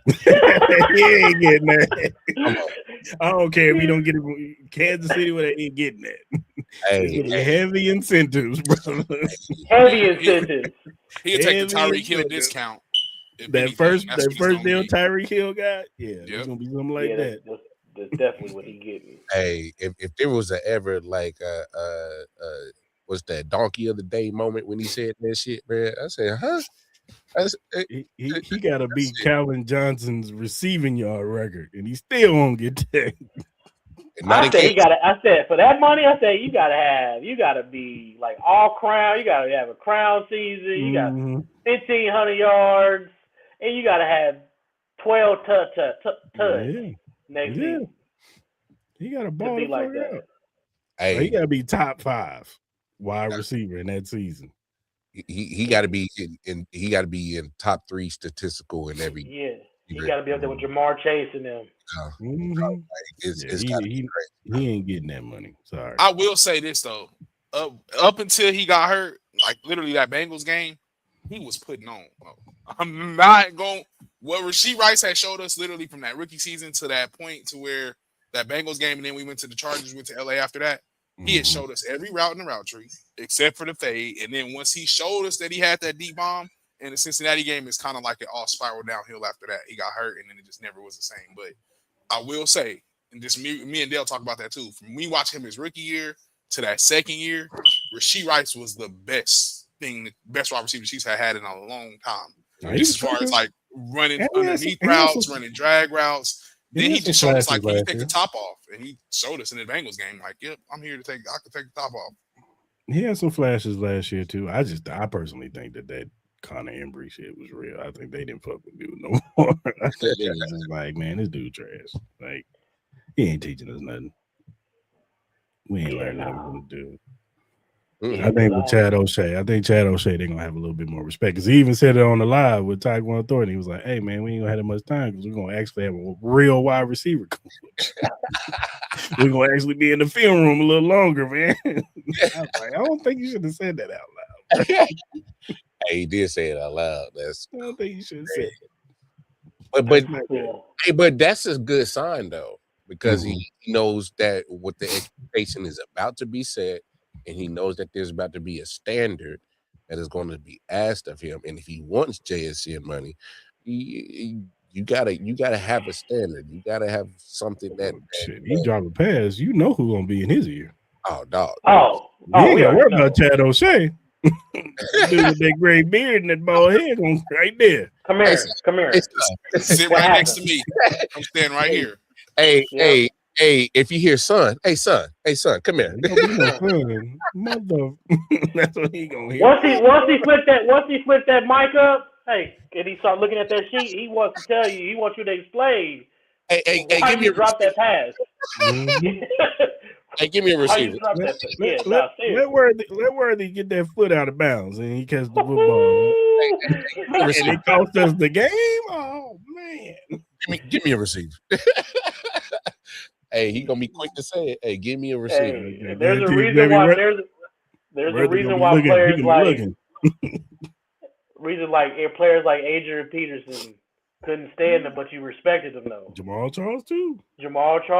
Yeah. So I don't know, man. He back on offense. Hey, he gonna piss a lot of people off. He gonna piss Pat off. He gonna piss Travis Kelce off. He is. But that's what's needed in Kansas City though. They need that. Pat knows it. That's why they wanted him back, because they was like, look, we can't stand this motherfucker, but you know what? We play better. It makes us better. Because they knew they was getting sloppy. They was getting sloppy. You got Mr. out there. Good job, fellas. Good job, man. Good job. Hey, you get a beer after this? You good? Nah, for real. I mean, honestly, if EB was here when Jawan Taylor kept jumping off side, false start and everything like that, how many times y'all think that he probably would have pulled him? Get off my field. He'd have speared him. He'd have Superman punched that dude. Yeah. Same thing with Simmons. I think that too. Simmons, you wouldn't have been playing for sure. You would have just not been on the field. You ain't about to miss and keep missing it, and we don't know why. You're gonna get your job back. That's not how that's gonna work. So I think they would have found something else for him to do quick, just because EB. I think that's the sad part, right? How you go from a championship caliber team to get somebody in here to want to be your quarterback's best friend. That's why I said I think it's gonna be a deeper conversation when we finally get that the backstory that what's that the Michael Jordan series, the what's they call it? What do they call it on ESPN? Not the 30 for 30, but the Last Dance. When we get the Last Dance on the Chiefs, I think we'll see the deeper conversation of what happened when EB really left, right? Because I think it's more to that story. That fight in Indianapolis was bigger than what I think we made it. I think even the one that happened, they said even after the AFC Championship game later that year, I think it was some stuff. Yeah. Yep, it was some stuff being said that people just was like, all right, I think we just need to part ways. But I think that was more coming from the quarterback, who ain't used to getting disciplined, and this ain't he got him like daddy, but he got a white mama, so he just be he probably do whatever he want to, used to doing whatever he want to, and ain't no use nobody checking him. He don't like that. Andy Reid ain't gonna check you, so I think it was just more. They was like, stop. I don't want you dealing with him. We don't want y'all fighting. But no, sometimes you need that, and I think Pat needed that. It was record. It was on record a few times that Pat and EB went back and forth, and through the mic, Pat was telling them to hurry up and call the calls and stuff like that. They just wouldn't, but you know what's so interesting? But you know what's so interesting about that? Because they did win the Super Bowl last year after he left the year that they won that Super Bowl. But what's interesting is the year that we beat the Eagles, who did they call to come in and talk to him? EB. Yeah. Right before the Super Bowl, they had EB come up in there. So I don't know. I don't know, man. I don't know. When you got Pat Mahomes facing the league, you're a 2-time Super Bowl champion. After a while, who gonna tame that? Who taming that? Who taming that? Tom Brady. Nobody tamed Tom Brady except for Bill. And even Bill, after that when Bill threw him under the bus, he was like, "Man, fuck that dude, man." I'm going to Tampa Bay to win me a championship. You gonna throw me under the bus for some deflated balls? All right, I got you, player. Yeah. Clarence. What's the deal, man? What's up, Clarence? What's happening? You got it. Brother Welcome to the show. I appreciate you. Sorry I had technical difficulties when I left the gym. You know I got these old legs, man. So they be wearing on me, boy. I hear you. Yeah. Well, give us your thoughts on the draft, sir. Oh, Lord. Oh, here we go. You already know how I feel about that DB, man. You was getting ready to cuss me out the other night. I said that was a good pick. No, I wasn't about to cut you out. I just said we need a defensive end and we need an edge rusher. And what they do? They make you happy? I'm happy. Is everybody happy? Okay, no. Is everybody happy? Not everybody on this panel. Okay. Not everybody on this panel. Okay, well. You can't always get what you want. I hear But you. I think they did what they needed to do though. When you're talking about the AFC, I mean realistically, what's stopping them from getting back to the championship? Who's going to stop them from getting back to the championship? Don't worry, I'll wait. Don't worry, I'll wait. Themselves. Is it Denver? Hell no. Is it New England? Is it They take Baltimore? Is it Buffalo? Okay. So you take care of what you need to take care of. I You're mean, we bringing had back that the last guy. year. We had that last year, though. No, no, we didn't. We didn't. And you Trent talk about McDuffie, the we didn't have. scheme. Okay, and you talk about the scheme. The scheme has been broken since they beat the Niners. It's been broken. You can't run RPO 85% of the time and expect teams not to pick up on it. And you can't put the entire offensive game plan on your quarterback. You can't do it in this league. And I've been saying this for the longest, probably before they beat the Niners that last time, that they needed a running game, a legitimate running game. And you see how the NFL is turning now. Thank God running backs matter again. They matter.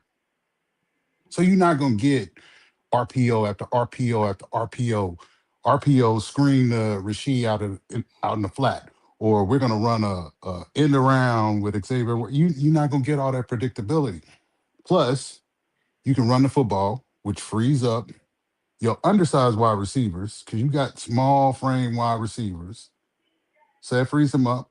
And it also frees up Travis, who was still in the top five at his position. So, I mean, listen, you take care of what you need to take care of. You get your corner, you try to get better along the defensive front so you can get pressure, and you're good. You're good because there's nothing better than 15. And nobody's beat them. So whoever won the Super Bowl this year, the NFC representative next year, nobody can beat 15. Nobody's beat 15. Don't worry, I'll wait. They retired. Is the only person. They gone. They gone. Cincinnati, 15 is the standard. Cincinnati had their one moment, you know.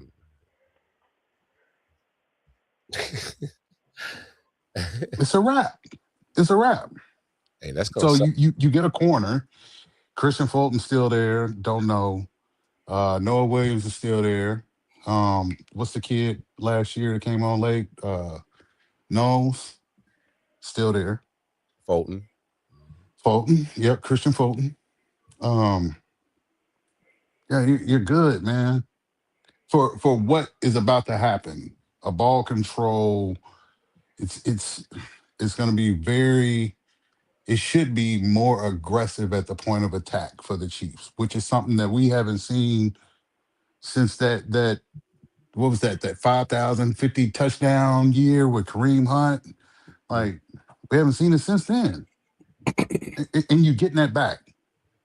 And the defensive tackle that they picked up from New England, who also plays fullback, like this is going to be real physical, and that allows for Pat to get his feet back underneath him. So you're not worried about the knee, and you're not worried about overexposing him.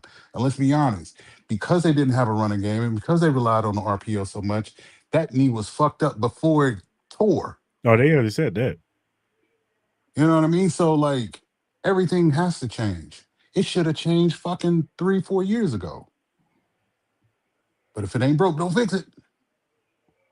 But you knew this. That sounds That's like why me. you I've went been back and saying got this. EB. I knew you That's would. why I've you been, went and got EB. That's why you went and got EB. For that very fucking reason. And that's why you went and got EB. And you didn't go get a Cliff Kingsbury or whoever the fuck else everybody else wanted them to get. Like, get back to playing fucking football and stop trying to be cute. Because we saw it was real grown man football that made it to the Super Bowl this year. It wasn't all that, let's throw the fucking football 50 times a game. That's not the NFL no more because your best athletes on the fucking defensive side of the football and they can fucking cover without touching your wide receivers. So how do you beat that? You get you a fucking running game. And you got Trey, Creed, and Kingsley. that core right there in the middle. So run the fucking football and beat everybody's ass. Mm. That's your recipe. And then you can take your shots downfield to Xavier Worthy, who can't beat fucking press man coverage and is undersized as a goddamn wide receiver that you just love so fucking much. And maybe just maybe you entertain Tyreek coming back, or maybe I don't know, they pull a fucking rabbit out their ass and they do what nobody expected and maybe pull that trigger on AJ.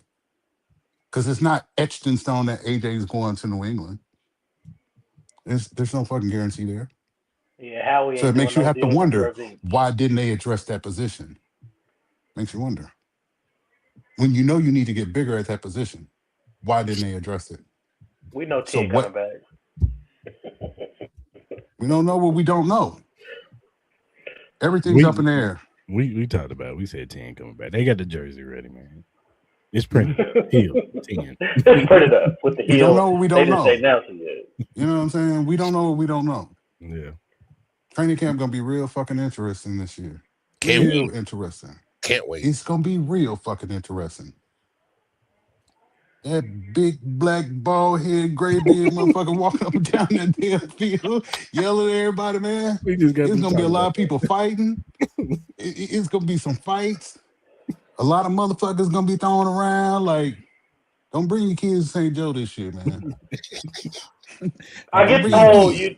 I get the Don't bring whole, your kids. I get the whole wanting to run the ball and everything like that. But the thing is, and my question is, we know a lot of the reason why we pass the ball a lot is because of 1-5. He wants the ball in his hands. Are they gonna be able to? Who's gonna be able to tell Pat we're not gonna run the ball? We're Pat, not gonna throw the ball as much. it. Pat is gonna be the one to tell Pat, hey, we got to run the fucking football. You've been overexposed for the past 3 years. Okay, Yeah, you've shuffled in and out and haven't found solutions at left tackle or right tackle. I don't give a fuck. I hated Juwan Taylor. Um, but when you get to now where we are coming back off of a knee injury and you look at the landscape of the National Football League, everything shifted. It had to shift. So you can't expect for people to expect Pat Mahomes to come back and run around and throw the football 40 plus times. Like, that doesn't win football games anymore. Mm-mm. For nobody does it win football games for. Nobody's winning football like that right now. Defenses have finally caught the fuck up. Yeah. It took a long time for them to catch up, but you look at what teams are getting at defensive back and at linebacker and at pass rush. Like, it's all designed to stop it. So the only way you can beat it is to effectively and be patient in your fucking running game. Kenneth Walker didn't get signed for no reason. Like Chris said, they could have signed Tyler Algier. That would have told you if it was going to be more RPO. That would have told you everything you need to know about the scheme that they was about to run. But Andy realized, I fucked up. I fucked up. So I need to correct this shit, or else they're gonna start asking questions about my longevity here in this seat. oh, So I've been let's questioning fix it. this shit right the fuck now. Dre said he Because been trying to get this nigga back. because there's I've been trying to get him out of here, and I love Big Red. it don't need to happen yet. You got EB back. Let's see if it'll course correct everything. I told Chris, what I tell you, I told you Travis wasn't done. I told you this. You A did. long time ago, I told you Travis wasn't done. In the middle of the season, I told you. But you don't listen to me. Your head hurt. Where Oh, your glasses at? Where your glasses at, man? my glasses is for Where your seeing stuff glass at, far, man? not Oh, close. okay. Well, you should have put them on because you didn't see shit far when I told you Travis was coming back. Huh? Huh? It's all good. He With your back. It's cool all ass. good. I told you, though. But I told you. I You told did. you, buddy. You did. I hear you. Well, we good, man. No, we good. Everything Look, is where it I'm needs to happy be. with the draft. I was happy with what we Man, did. you was kick ass mad. No, you was talking about getting a running back and shit. I said, no, get a defensive end. You said we Man, ain't need no I defensive told you end. I like that pick. I told you I like that pick. What, the man started the lane? Mm-hmm. I told you I like You like it at 6? At 6? Well, if you didn't pull that trade off, you were potentially gonna get something at 9 that you didn't want. What else did you need if you didn't pull that trade off? What were I you mean, gonna you could have get? got you could have got Sonny Styles at 6. He was right there. But do you need Sonny Styles? Yes, Is that a need or a want? that is a need. It's a need. No, it's So kind That of is a that want. is that is It's a kind of a need. want, Dre. That is a a need need. a need to replace what? Whom? Drew, He's still on the team. So you're gonna take he shouldn't so be. I agree with that part. I no He disagreement. shouldn't They was be. about to trade. No, they was about to trade him to the Giants. He said, "Please, I'll take a pay cut. Just don't I'll trade take a me. pay cut and stay. He Yeah. shouldn't be. Please, don't trade me." Hey, guess what? I get you a And I Lloyd help you get a Gilman. safety. Lloyd Gilman? A Lloyd Gilman? Huh? Hey, I help you get a safety too. I get you a Lloyd Gilman. Huh? That's my dog. Boy, you a damn fool. No, Am I lying? You're a what damn happened. fool. That's I what just, happened. Go me on. personally, I didn't. I like Sunny Styles, but I just felt like if you can get better up front, you need to be able to cover on that back end. And letting Jalen go and Trent go, there was bigger question marks there because what you're praying is that when you go to the 4-2-5 or you go to your heavy nickel look, you're praying that Shamari or um, Gilman can cover a tight end to take some of that You know, responsibility 27. off of You know, Drew. 27 can't do that. Yeah, yeah, yeah, yeah, yeah. But that's what you banking on. You banking on somebody else other than Drew having to cover them. You know what I'm saying? Well, So that's why I say Jeffrey Bossa. You got to hope that he can yeah, do that. yes, yeah. You don't know what you don't know with that kid, right? Yeah. You know what I'm saying? So yeah, Yeah, I mean, that's Sunny why I said Styles, yeah, Sonny but Styles because yeah, I yeah, mean yeah, we're in a quarterback run league and yeah, we Sonny Styles would be perfect for guys like yeah. Josh Allen. We Mhm. played Josh Allen in Oh Buffalo yeah, Bills Josh and Allen, stuff. man, Josh Allen, soft baby shit. We know that. Yeah, I'm Yes, sorry. I agree 100%. But when he gets That to running boy, and everything man, like that, I get it. man. I'm That's what we clipping need. Man, listen, I don't give a damn if Chiefs play Josh Allen in the regular season and that motherfucker had 438 yards and 4 touchdowns. Give him, I don't care because I know what's gonna happen in the postseason. Josh Allen gonna Yeah. put his thumb in his mouth, man, and roll on that bed and get his blanket and go to sleep. that. Josh Allen don't want no smoke in the postseason. He gonna fumble that ball. He gonna turn it over, and he gonna do something stupid. Mm-mm. I don't care. I don't care. Josh Allen ain't worth a fuck. I said it. I mean, I'm not I a Josh said Allen it. fan either, so I get it. He ain't worth the fuck. I said it. I agree. I agree. Fuck him. Y'all don't like Josh Allen? No, I Shit, can't no. stand him. No. He's a Shit, turnover no. machine. I don't Yeah. like him, but with the showing that he put on the Chiefs every year, that quarterback power shit, they got to get stopped. I don't know It's how we only stop it, but it's in the regular season. You know I how get You it. don't But care about him in the eventually, I feel regular like Yeah, season. yeah, yeah. how I many vowed that I'll times you never gonna pick the burn your Chiefs hand before against they? Buffalo in the regular season ever again. Well, I'm just saying, how many times we gonna keep saying that until they finally get you? Well, Trevor Lawrence tried to hit him with it last year too. They just, I mean, shit. Your Achilles heel is your Achilles heel. Just don't put yourself in them compromising situations to try to avoid it. I would suggest. I don't know. I'm interested to see if we'll see more zone instead of man coverage. Because you got so much youth, and you banking on really Christian Fulton to be your experienced guy in that DB room. he Like got to go. Christian Fulton's your experience in that room. Shit, man. I'm gonna pray for y'all. I'm gonna pray for y'all, man. I hope y'all can get up by fucking Go get 24 points Sneed. on everybody. Go get Sneed at this point or man, something. Shit. man, shit. Oh wow, bro. Hey, Yeah, man. funny. Hey, Yeah, Sneed Snead is a possibility though. He's still a possibility. I don't know about that knee. They said that knee. Man, that knee is bad, boy. They said that knee. That knee bad. That knee bad. Tennessee's still mad at us. Mm-hmm. We sold them a lemon. We sold them a lemon. You fleeced us.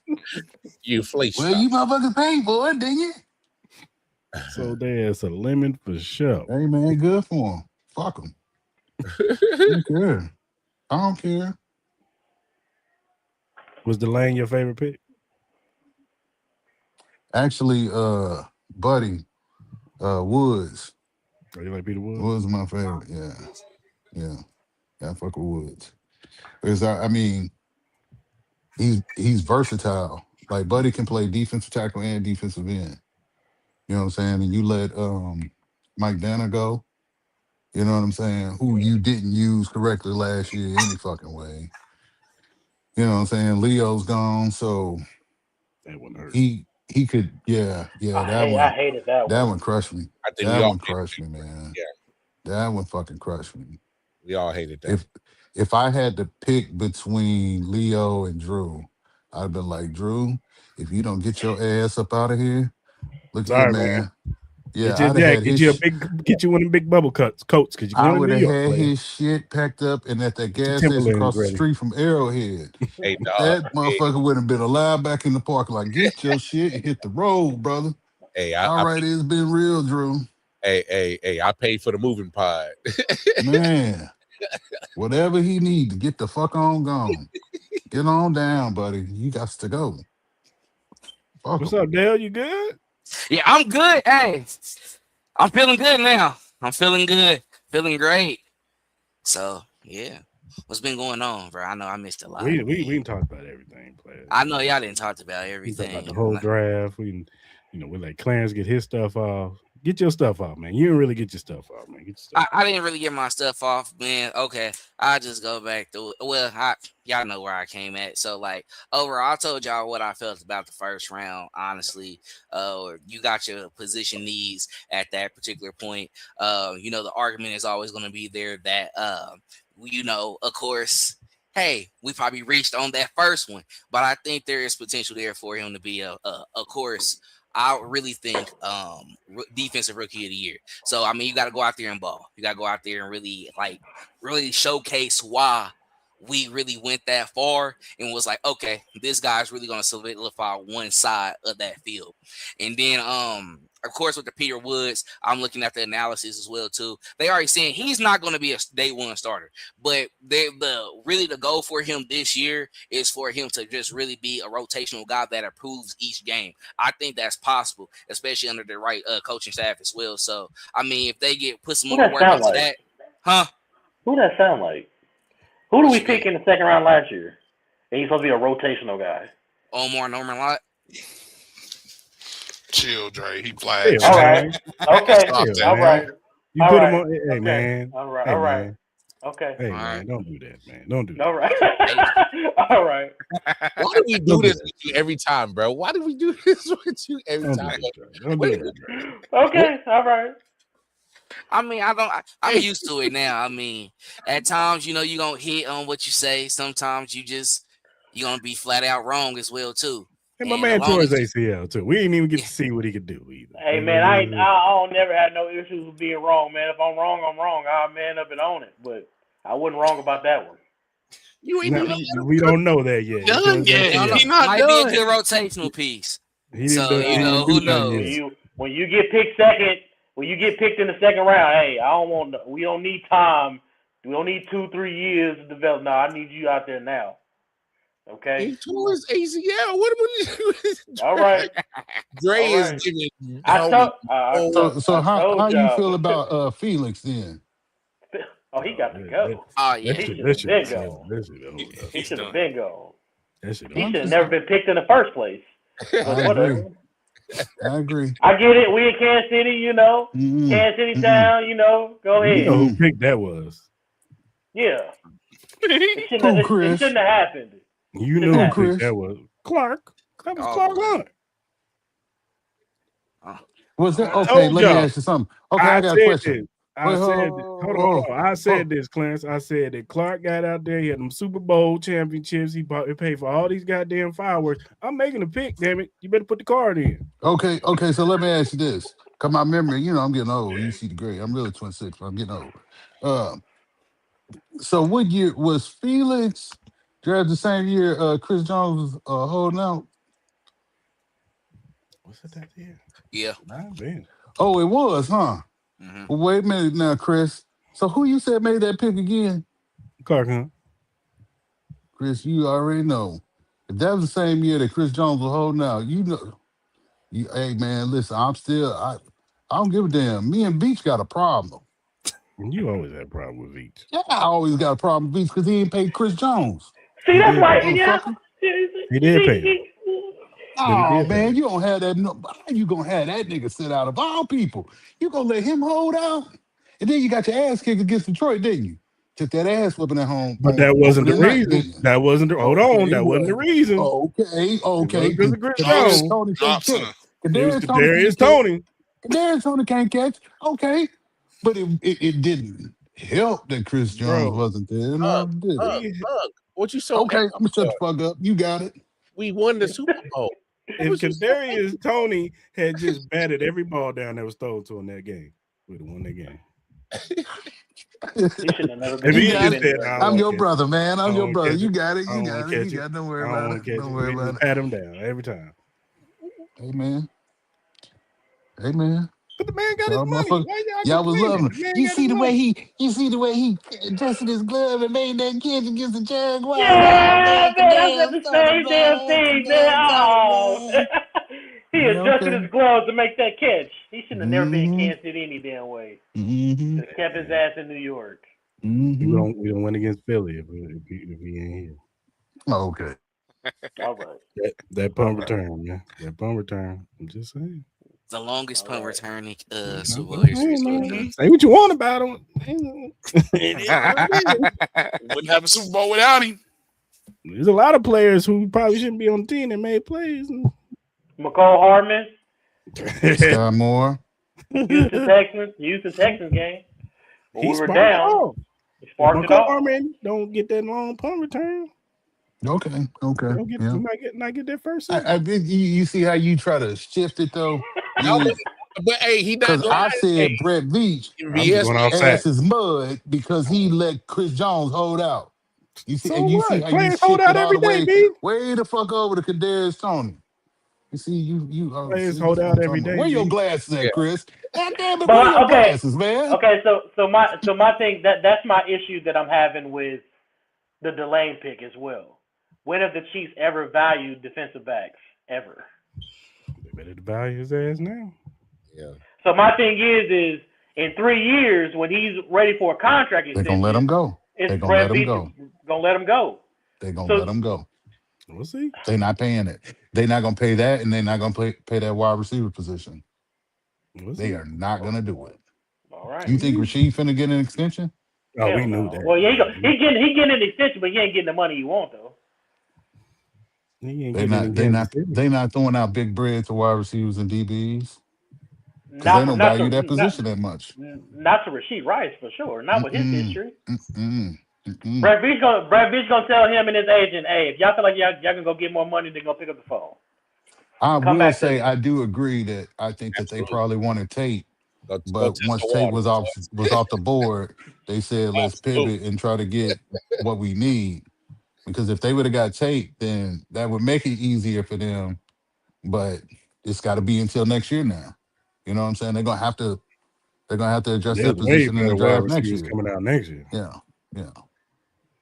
But But we ain't gonna hopefully be in they nine drafting though. at 32. Yeah, Yeah, they won't be at 9. yeah. We'll They'll be There's in be gonna at be a nine. whole 32. slew of them out next year. We won at They're gonna be 32.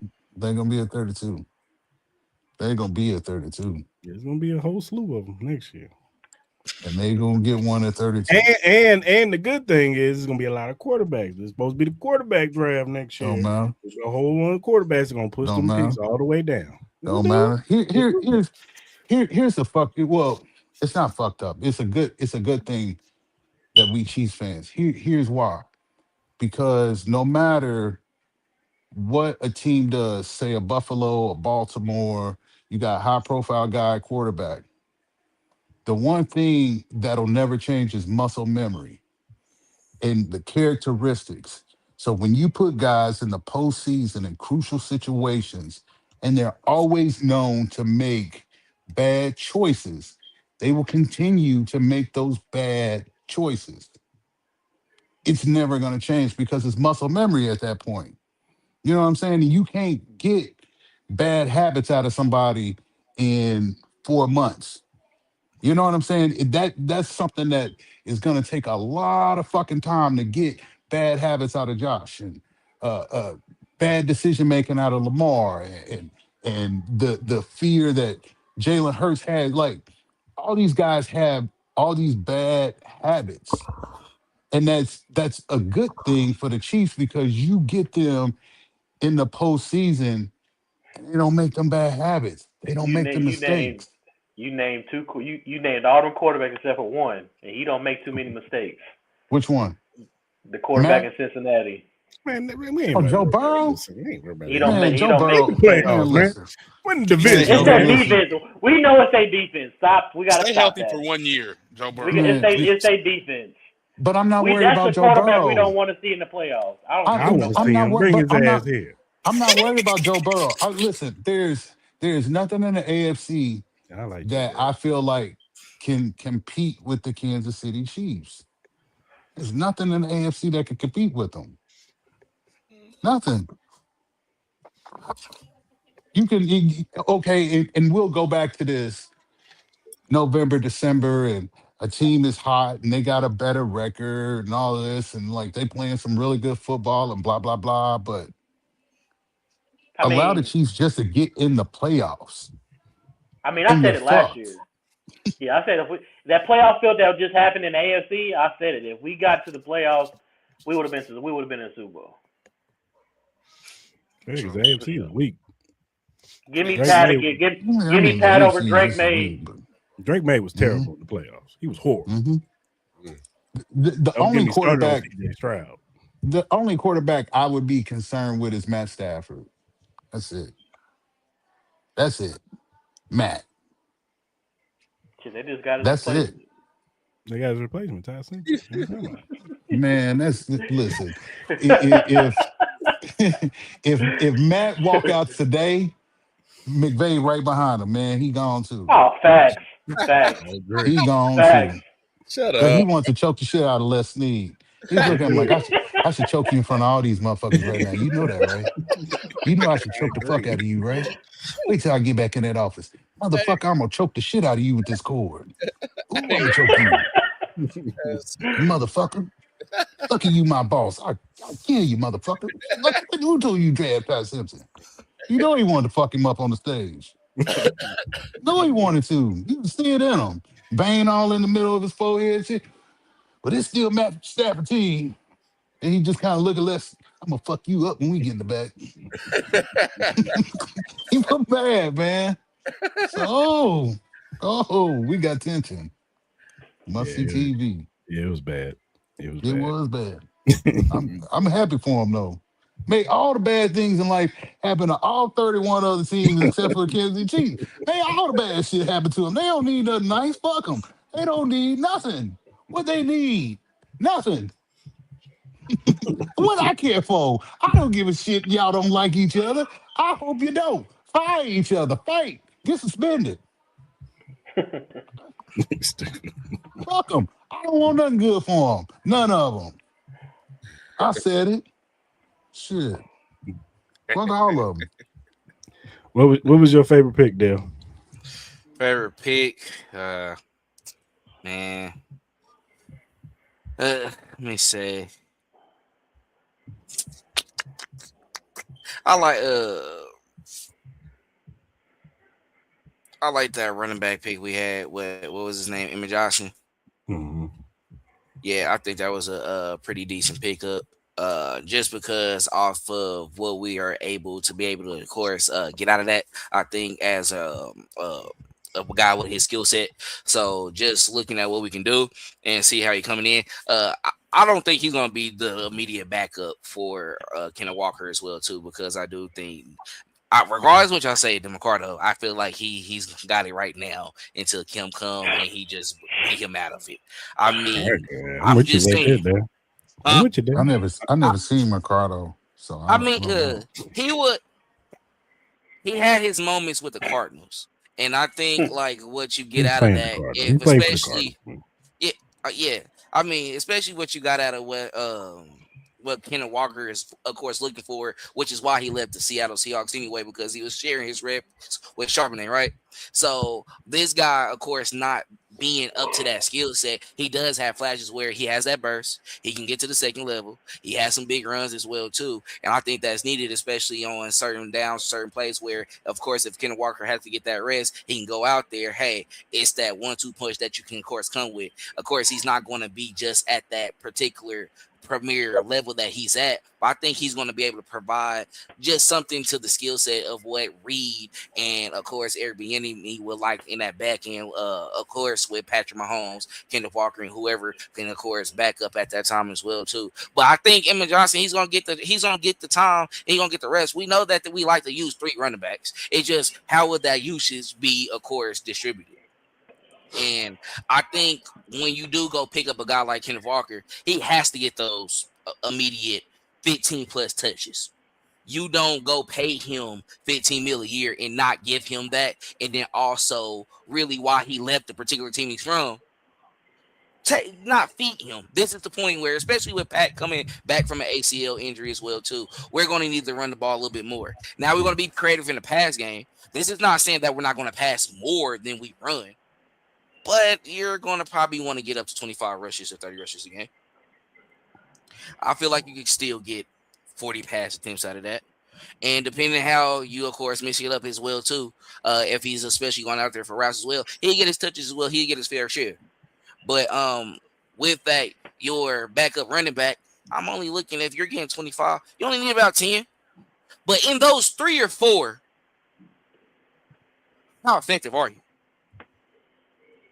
Can you extend when we're on 3rd down and short? Can you get that out there on 2nd and 9, 2nd and 8, and just be like, ooh, 1st down, keep it going? That's what we need within those particular touches. So, like, with Emmett Johnson coming in, hey, once you get your chances, when you get your touches, just make the best out of them. Especially get 4 to 5 yards to carry. Hey, that's putting us in better position down the distance in the later downs when we get to that point, especially if we're not paying behind the sticks. So, I mean, he's not going to want somebody just going to be coming out and be great. That's why I got to give it to the vet pickup that came in, because if he goes out there and ball out in camp, he'll get that running back 2 spot. But I don't see it right now. But yeah, I think that's one of those picks where I don't want to be simple. Let's be honest. You can go with the first 2 or first 3 picks if you want, but I know a lot of guys will do that. That's why I was like, let me go with the guy where I think out of all the draft picks that we have, this one will be one of the ones that we can probably see 4 years on the roster for the Kansas City Chiefs. For sure. For sure. I mean, yeah, they traded up to get him. I mean, they said Yeah. Brett Veach was sitting there like, damn, he's still available?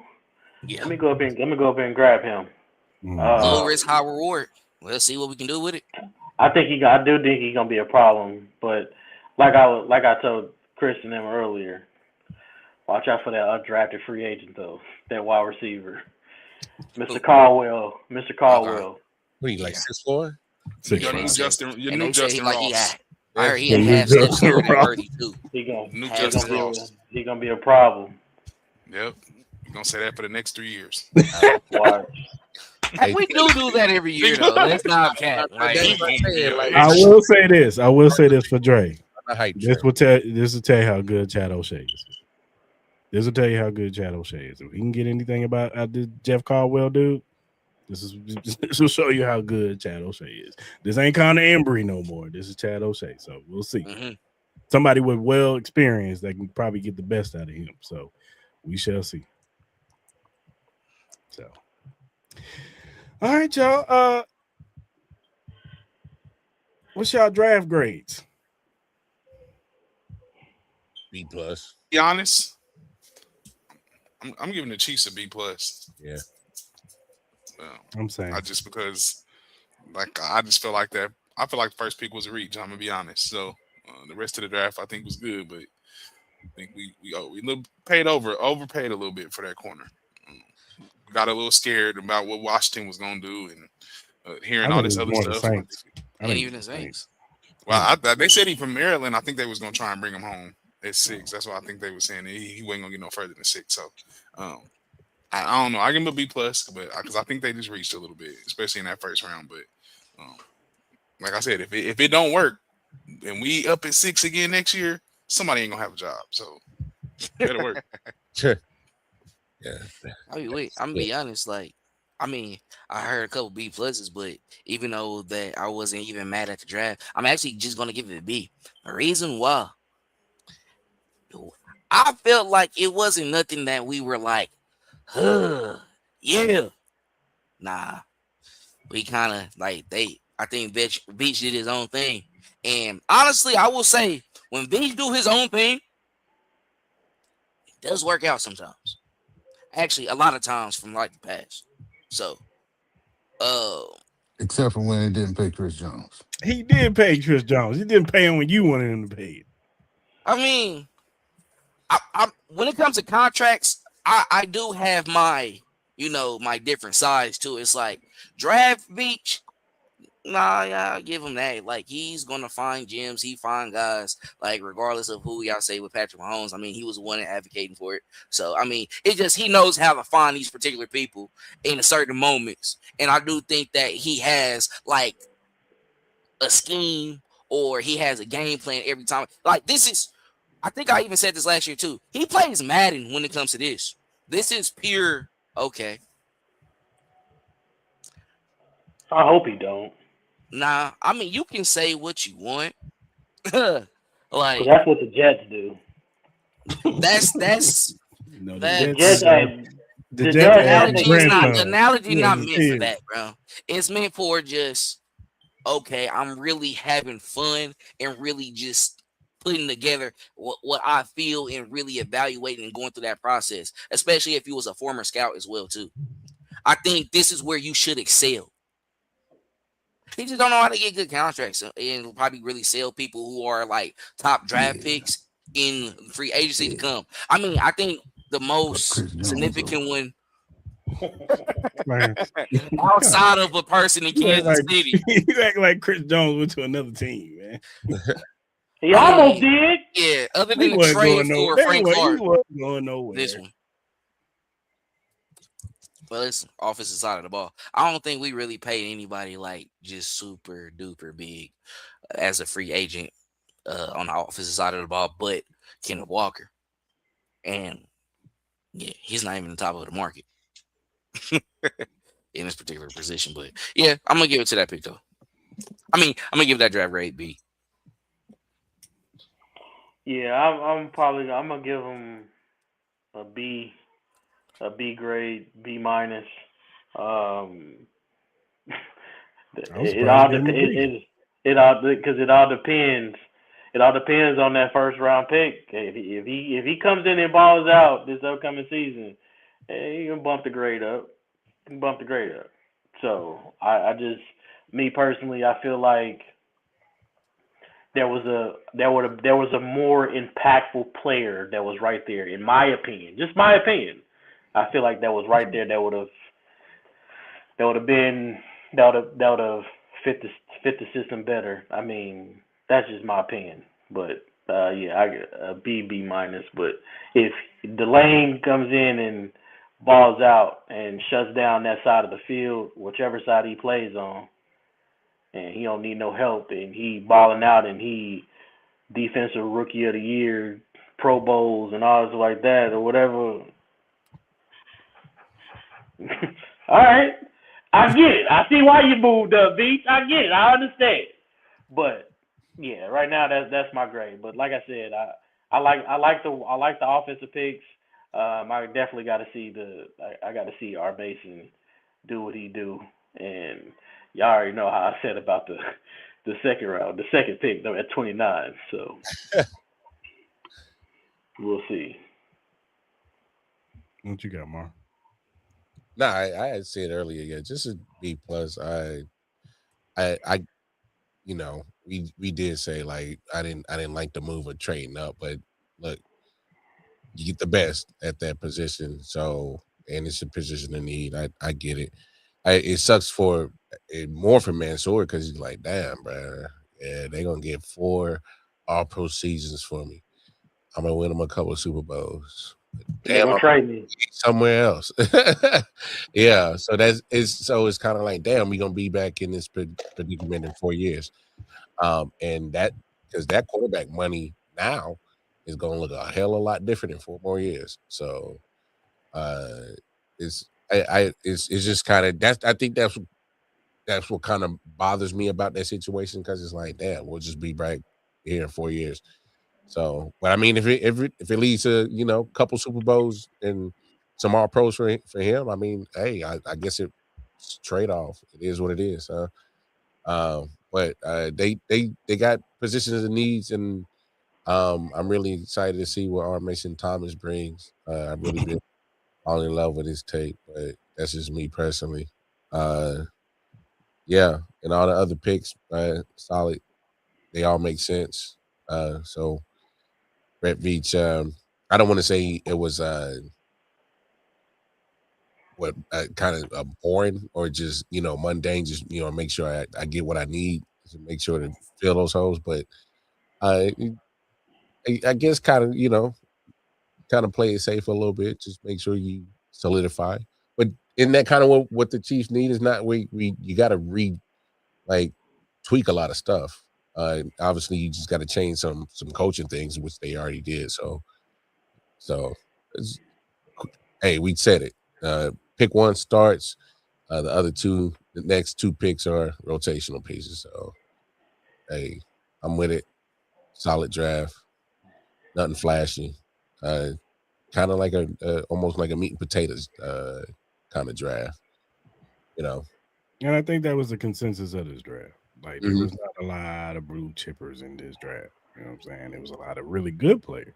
You know what I'm Mhm. saying? But it wasn't like everybody's putting a whole bunch of stock in that 2027 draft. Like that's the draft that everybody's like, yeah, that's where all the blue chippers are. That's where all the quarterbacks are going to be. There's going to be a lot of wide receivers coming out, defensive linemen. They're going to be coming out next year. So we going 6-11 again? No. nah, that ain't. Hey, I'm I'm telling you, gonna tell you right now, Dre. I'm gonna be right there with you, man. I'm gonna have my Go fire Andy Reid t-shirt on.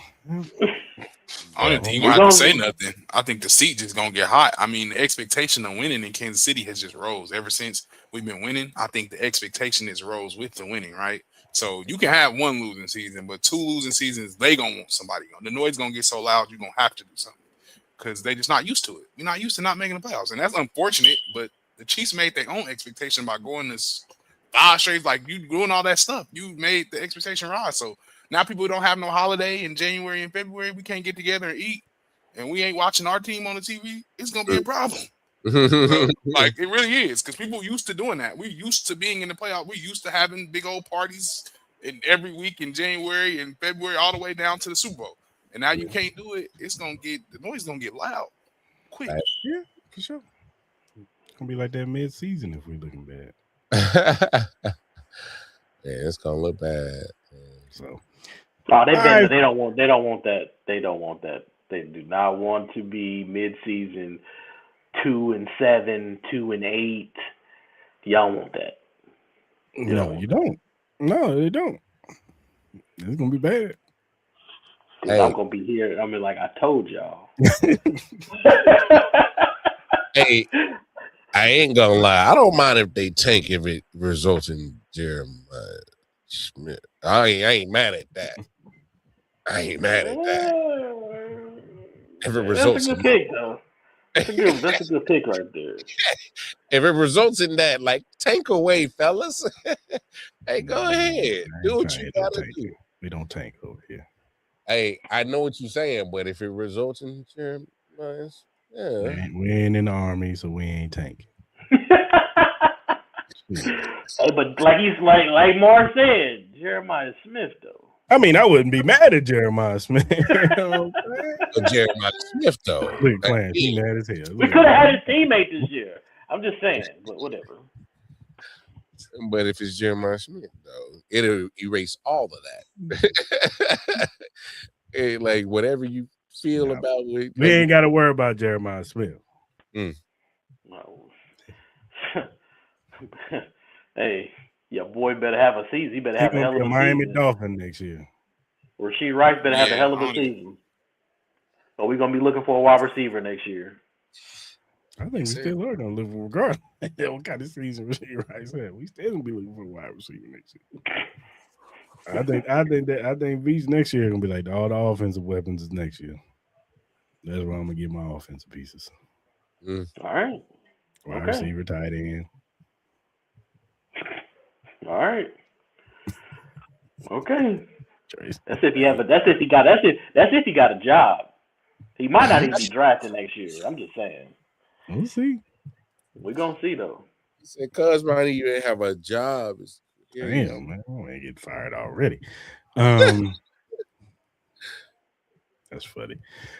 All right, fellas, man. Appreciate y'all coming on the show as usual. Man, it's always a good time talking Chiefs with y'all, man, getting y'all opinions. Definitely gonna have to get y'all back on again before the season starts so we can, really break this thing out going into the season, training camp, all that good stuff.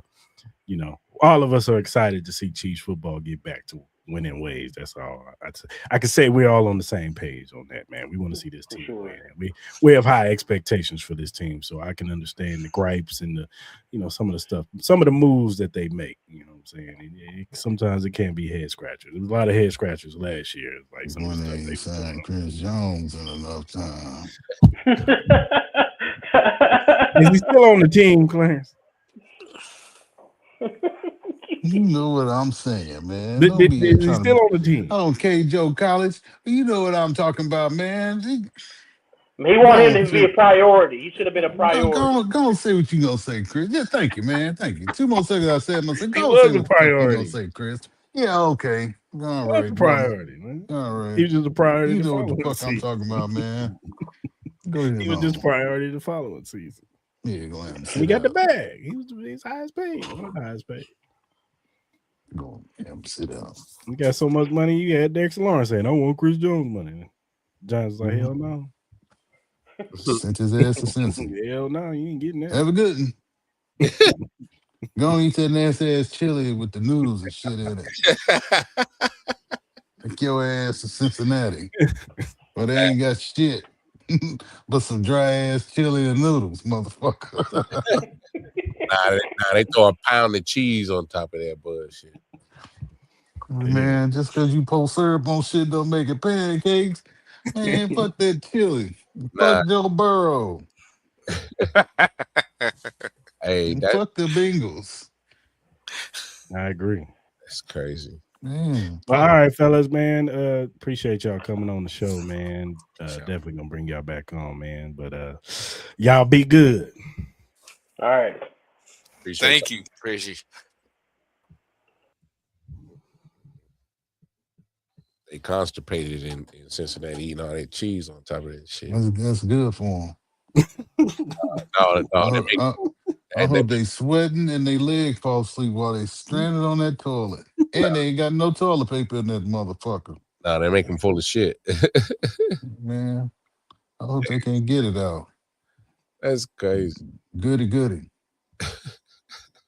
That's funny. Chris gonna sit there and keep taking off for Veach. Well, yeah. I'm always gonna be in Veach We Trust, player. Because guess what? In his ring, we got 3 Super Bowls, Clarence. We got 3 Super Bowls in his ring. Chris Jones is gonna be sitting up in the booth while Kadarius Tony down there dropping all the goddamn passes. Hey man, it wasn't the defense that gave up that game, though. That's right. Hey, Unc, how long ago was that, bro? I don't care. I like to hold grudges. I'm a Virgo, nigga. I hold grudges. I see, but you gotta let it go. I ain't gotta let go of nothing. That's the same year we won a Super Bowl, Unc. Like you gotta let it go. I hear you. You got paid. He got paid. He got his money. He got He his got his money. money. It'd be Yeah, different okay. if Chris Jones was on Yeah. like the Bengals or something. He's the So what reason y'all want why. me to say? Okay, Beach, you all right with me? Yeah, why not? I He did just it. said it. He did his Then job. I just say I just said it. No, All but you right. didn't mean it. I You didn't just mean said that. it. You Now you didn't gonna mean that. tell That what I wasn't in meant when your I heart. That said wasn't it. in your I spirit. know it. Hey, say, man. That wasn't in your spirit, man. You didn't Terrible. feel That that. yeah. That was a level of sarcasm in there. I just said it. I did say it. I just said it. What? Brett, okay. Let me do the redo. Hold on, man. Hold on. Let me get A my shit redo. together. Yeah. All right, Brett Beach, you all right with me, brother? But we do, before we get out of here, Clarence, me and Mar Hmm? said that we was gonna give you this moment. Oh no. Somebody came on this show Hey, Oh shit. hey, talking real I know who reckless you talking about about. you. mm, Talking real reckless about you. real About greasy. me. Real Yes. greasy. You know who, Mr. Blue Label, Black Mm, Label. Mm. mm, Walking down mm, the streets. mm, No. mm. Sipping Well, on. I mean, listen, man. Say, I don't pay no attention to Joe. Everybody know his feet stink. You know, Joe got stinky ass feet, man. You can tell when a nigga don't. Did I get you, dog? Man, I don't pay no attention to Joe, man. Yeah. Hey, listen, Joe neck dirty. The meat behind his ear stink. You know what I'm saying? He got that toe with that brown shit on the toenail. Joe Oh, fucked up. Hey, listen, man. Listen, I ain't still no damn Joe. Fuck Joe. I hope somebody run over his goddamn feet up there in the mountains. Fuck him up. You hear? I hope a goat kick him in his ass and he fucking roll down the hill. Fuck him up. Hey, this I is hope every time he go to the gas station, I hope somebody get one of them Route 44 cups full of Pepsi and just throw it on his ass. Fuck you, Joe. I listen, fuck Joe. All right. Yeah. Don't let Joe come back on here and talk shit. trust me. Don't do that shit no more. Clarence. Let me tell you something. That show, Man. that was the worst I show. saw it. That Yeah, show I saw it. was the worst show. I saw it. I I saw it. told him you got a two show minimum or maximum Mm-mm, a year. mm-mm, Off season mm-mm, once, in mm-mm. season one. Listen, you can only give that nigga 10 minutes. And that's immediately after the theme song drop. As soon as it finished, That's what go, we Joe. did pretty much. And then cut his ass off and kick it. All right, go and finish drinking. Man, Man, that he black talked label. bad about Trent McDuffie. Man, he was just on a rampage. I said, He- why they do this? yeah. Lord, why they do this? hey, Clarence. Hey, fam was like, yo, we gonna have John. I said, you sure? With the hey, with the eye emoji, like He hit my inbox and was like, "What's up, man? I want to get on the Mm-mm, show." mm-mm, I said, mm-mm, "He said, I promise you, I'll be good." I said, mm. "I know you lying. hey, He I said, know I you." promise. yeah, Yeah. he always said that. And I was like, man, you can't trust this shit, bro. You can't trust nothing Joe It was so say, bad man. that he had that one. What's his name? Sahil dude. Come, Yeah. I saw that. I saw that yeah. too. Come I on, I saw that want to too. tell my story, and brother, this ain't that type of podcast. Man, that's Joe. That's the shit I Joe be see, and I on. went to John. I said, "You see what kind of people you done attracted Mm-hmm. trying to Mm-hmm. get on this podcast?" Mm-hmm. My That's all bad, right. bro. I told him that y'all want that type of podcast. Mm-hmm. It's your fault. With his long nose. Man, I hope that lawnmower clog up on his ass and he strain his back while he trying to pull that rope. Hey, man, I hope his bag fall off that fucking blow grass all in his nose and he got allergic reaction to the goddamn grass. Man, fuck Joe. Hope his weed eater don't start. I hope them kids leave that water on all goddamn night and his water bill go through the roof. Fuck Joe. Great. What is going on right now? Hey man, Joe started. I'm just trying to finish it. Don't worry about it. I think it's fair. Yeah, That, it's fair. that is definitely fair. Because the way he was coming at you, Oh, I he was heard him. coming at Hey, Moore. plans, monkey ass. I He said, kept oh coming at no. Moore. I don't know what Moore did. For He what? kept coming at Moore. Bro. What you do, more? I don't know, man. Like I can't confirm nor deny whether he was called a crackhead. Like I really can't. Oh, okay. Well, Like yeah, that'll. The only thing we did to him was definitely post that thing where he talked about Chris Jones 40 times. Yeah. Oh yeah. We did that.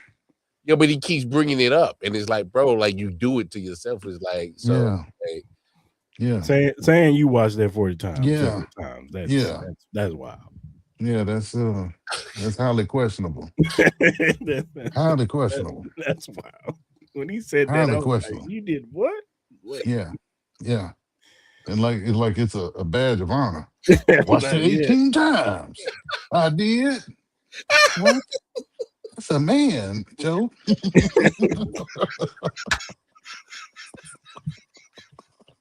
That is a boy, Joe.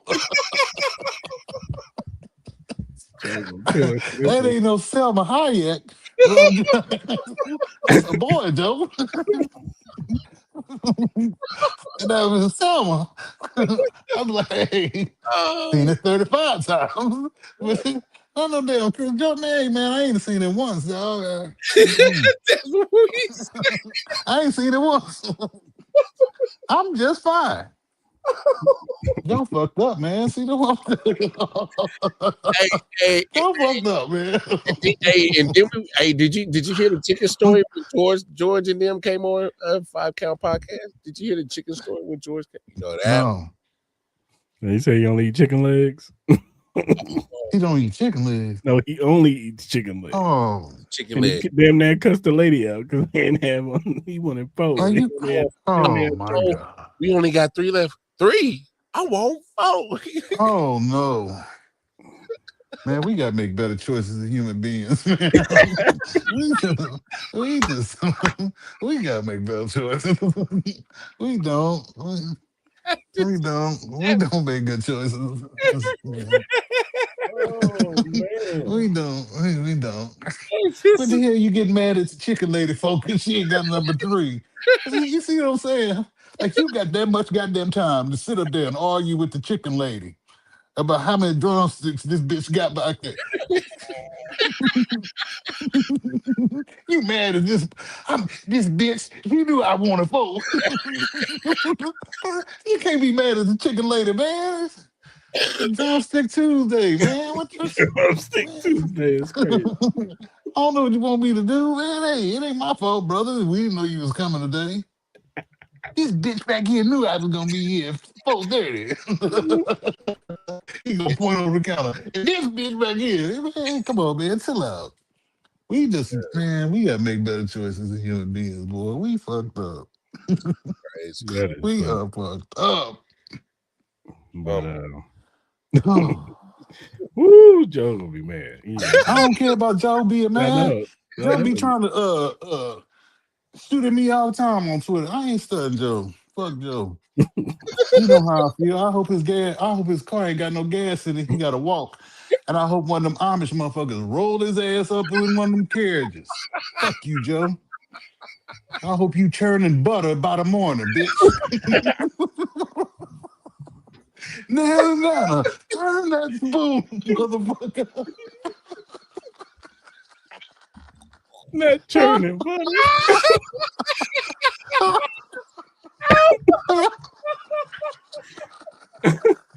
Hey, churn, baby, churn. Let's go at first. Oh God. Oh. Hey. Oh God. My bad, man. I gotta get my shit together. I'm sorry, guys. Barbecue chicken alert. Barbecue chicken alert. Totally uncomfortable. I'm sorry. I'm sorry. Oh, I'm sorry. And fuck Joe though.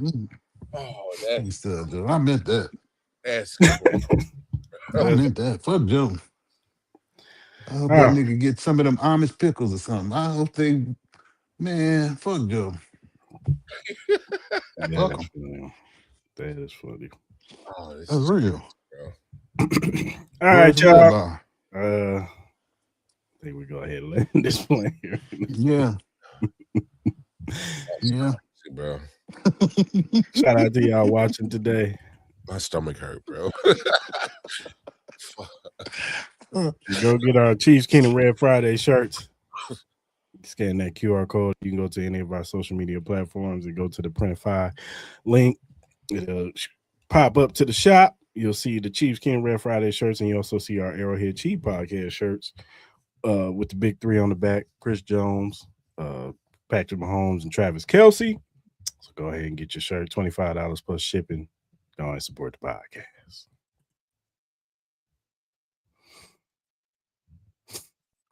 Oh, that's crazy, bro. And whatever streaming platform you use, whether it be Spotify, Apple Podcasts, Amazon Music, iHeartRadio, whatever you use, go ahead and listen to us on there. Subscribe. First time watchers on YouTube, hit that subscribe button, that like button, that notification button. So when we go live on Tuesdays at 5:30 p.m. Central Standard Time, you could jump in the live with us. You could talk about these chief topics with us. If you agree with us, disagree with us, we want to hear from you, man. Just come in here and talk with us, man. We'll talk back. Talk to us nice. We'll cuss your ass out. Come in here and talk to you about these chief topics. And if you're listening on the playback, leave a comment in the comment section. We will answer you back. And whatever social media platform you use, whether it be X, Instagram, TikTok, Threads, Twitch, Facebook, Kick, all of them. Follow us at AH Chief Podcast. Because we're not Hollywood over here. Joe's fired again because he knows what he's supposed to do. But we Hollywood over here, which means we'll slap shit at it. Okay. No, for real. Hire Amish people to fuck you up. Make you turn bloody in a barn next to a goat. Crazy. Okay, I'm sorry. Okay, go ahead. But if you have a question, if you have a feedback or criticism, or if you have a question or topic that's Chiefs related or NFL related, and we like say question or topic, we will bring it up. We will shout you out because we want to show love to those who show love to us. So go ahead and hit us up via DM, emails, or our mentions. All right, Chiefs Kingdom. Until next week, hope you guys have a good rest of your week. Be safe out there. Don't do nothing that we wouldn't do, which is not too much. Make good choices, people. Yeah, man. Make good choices. Don't be like Joe.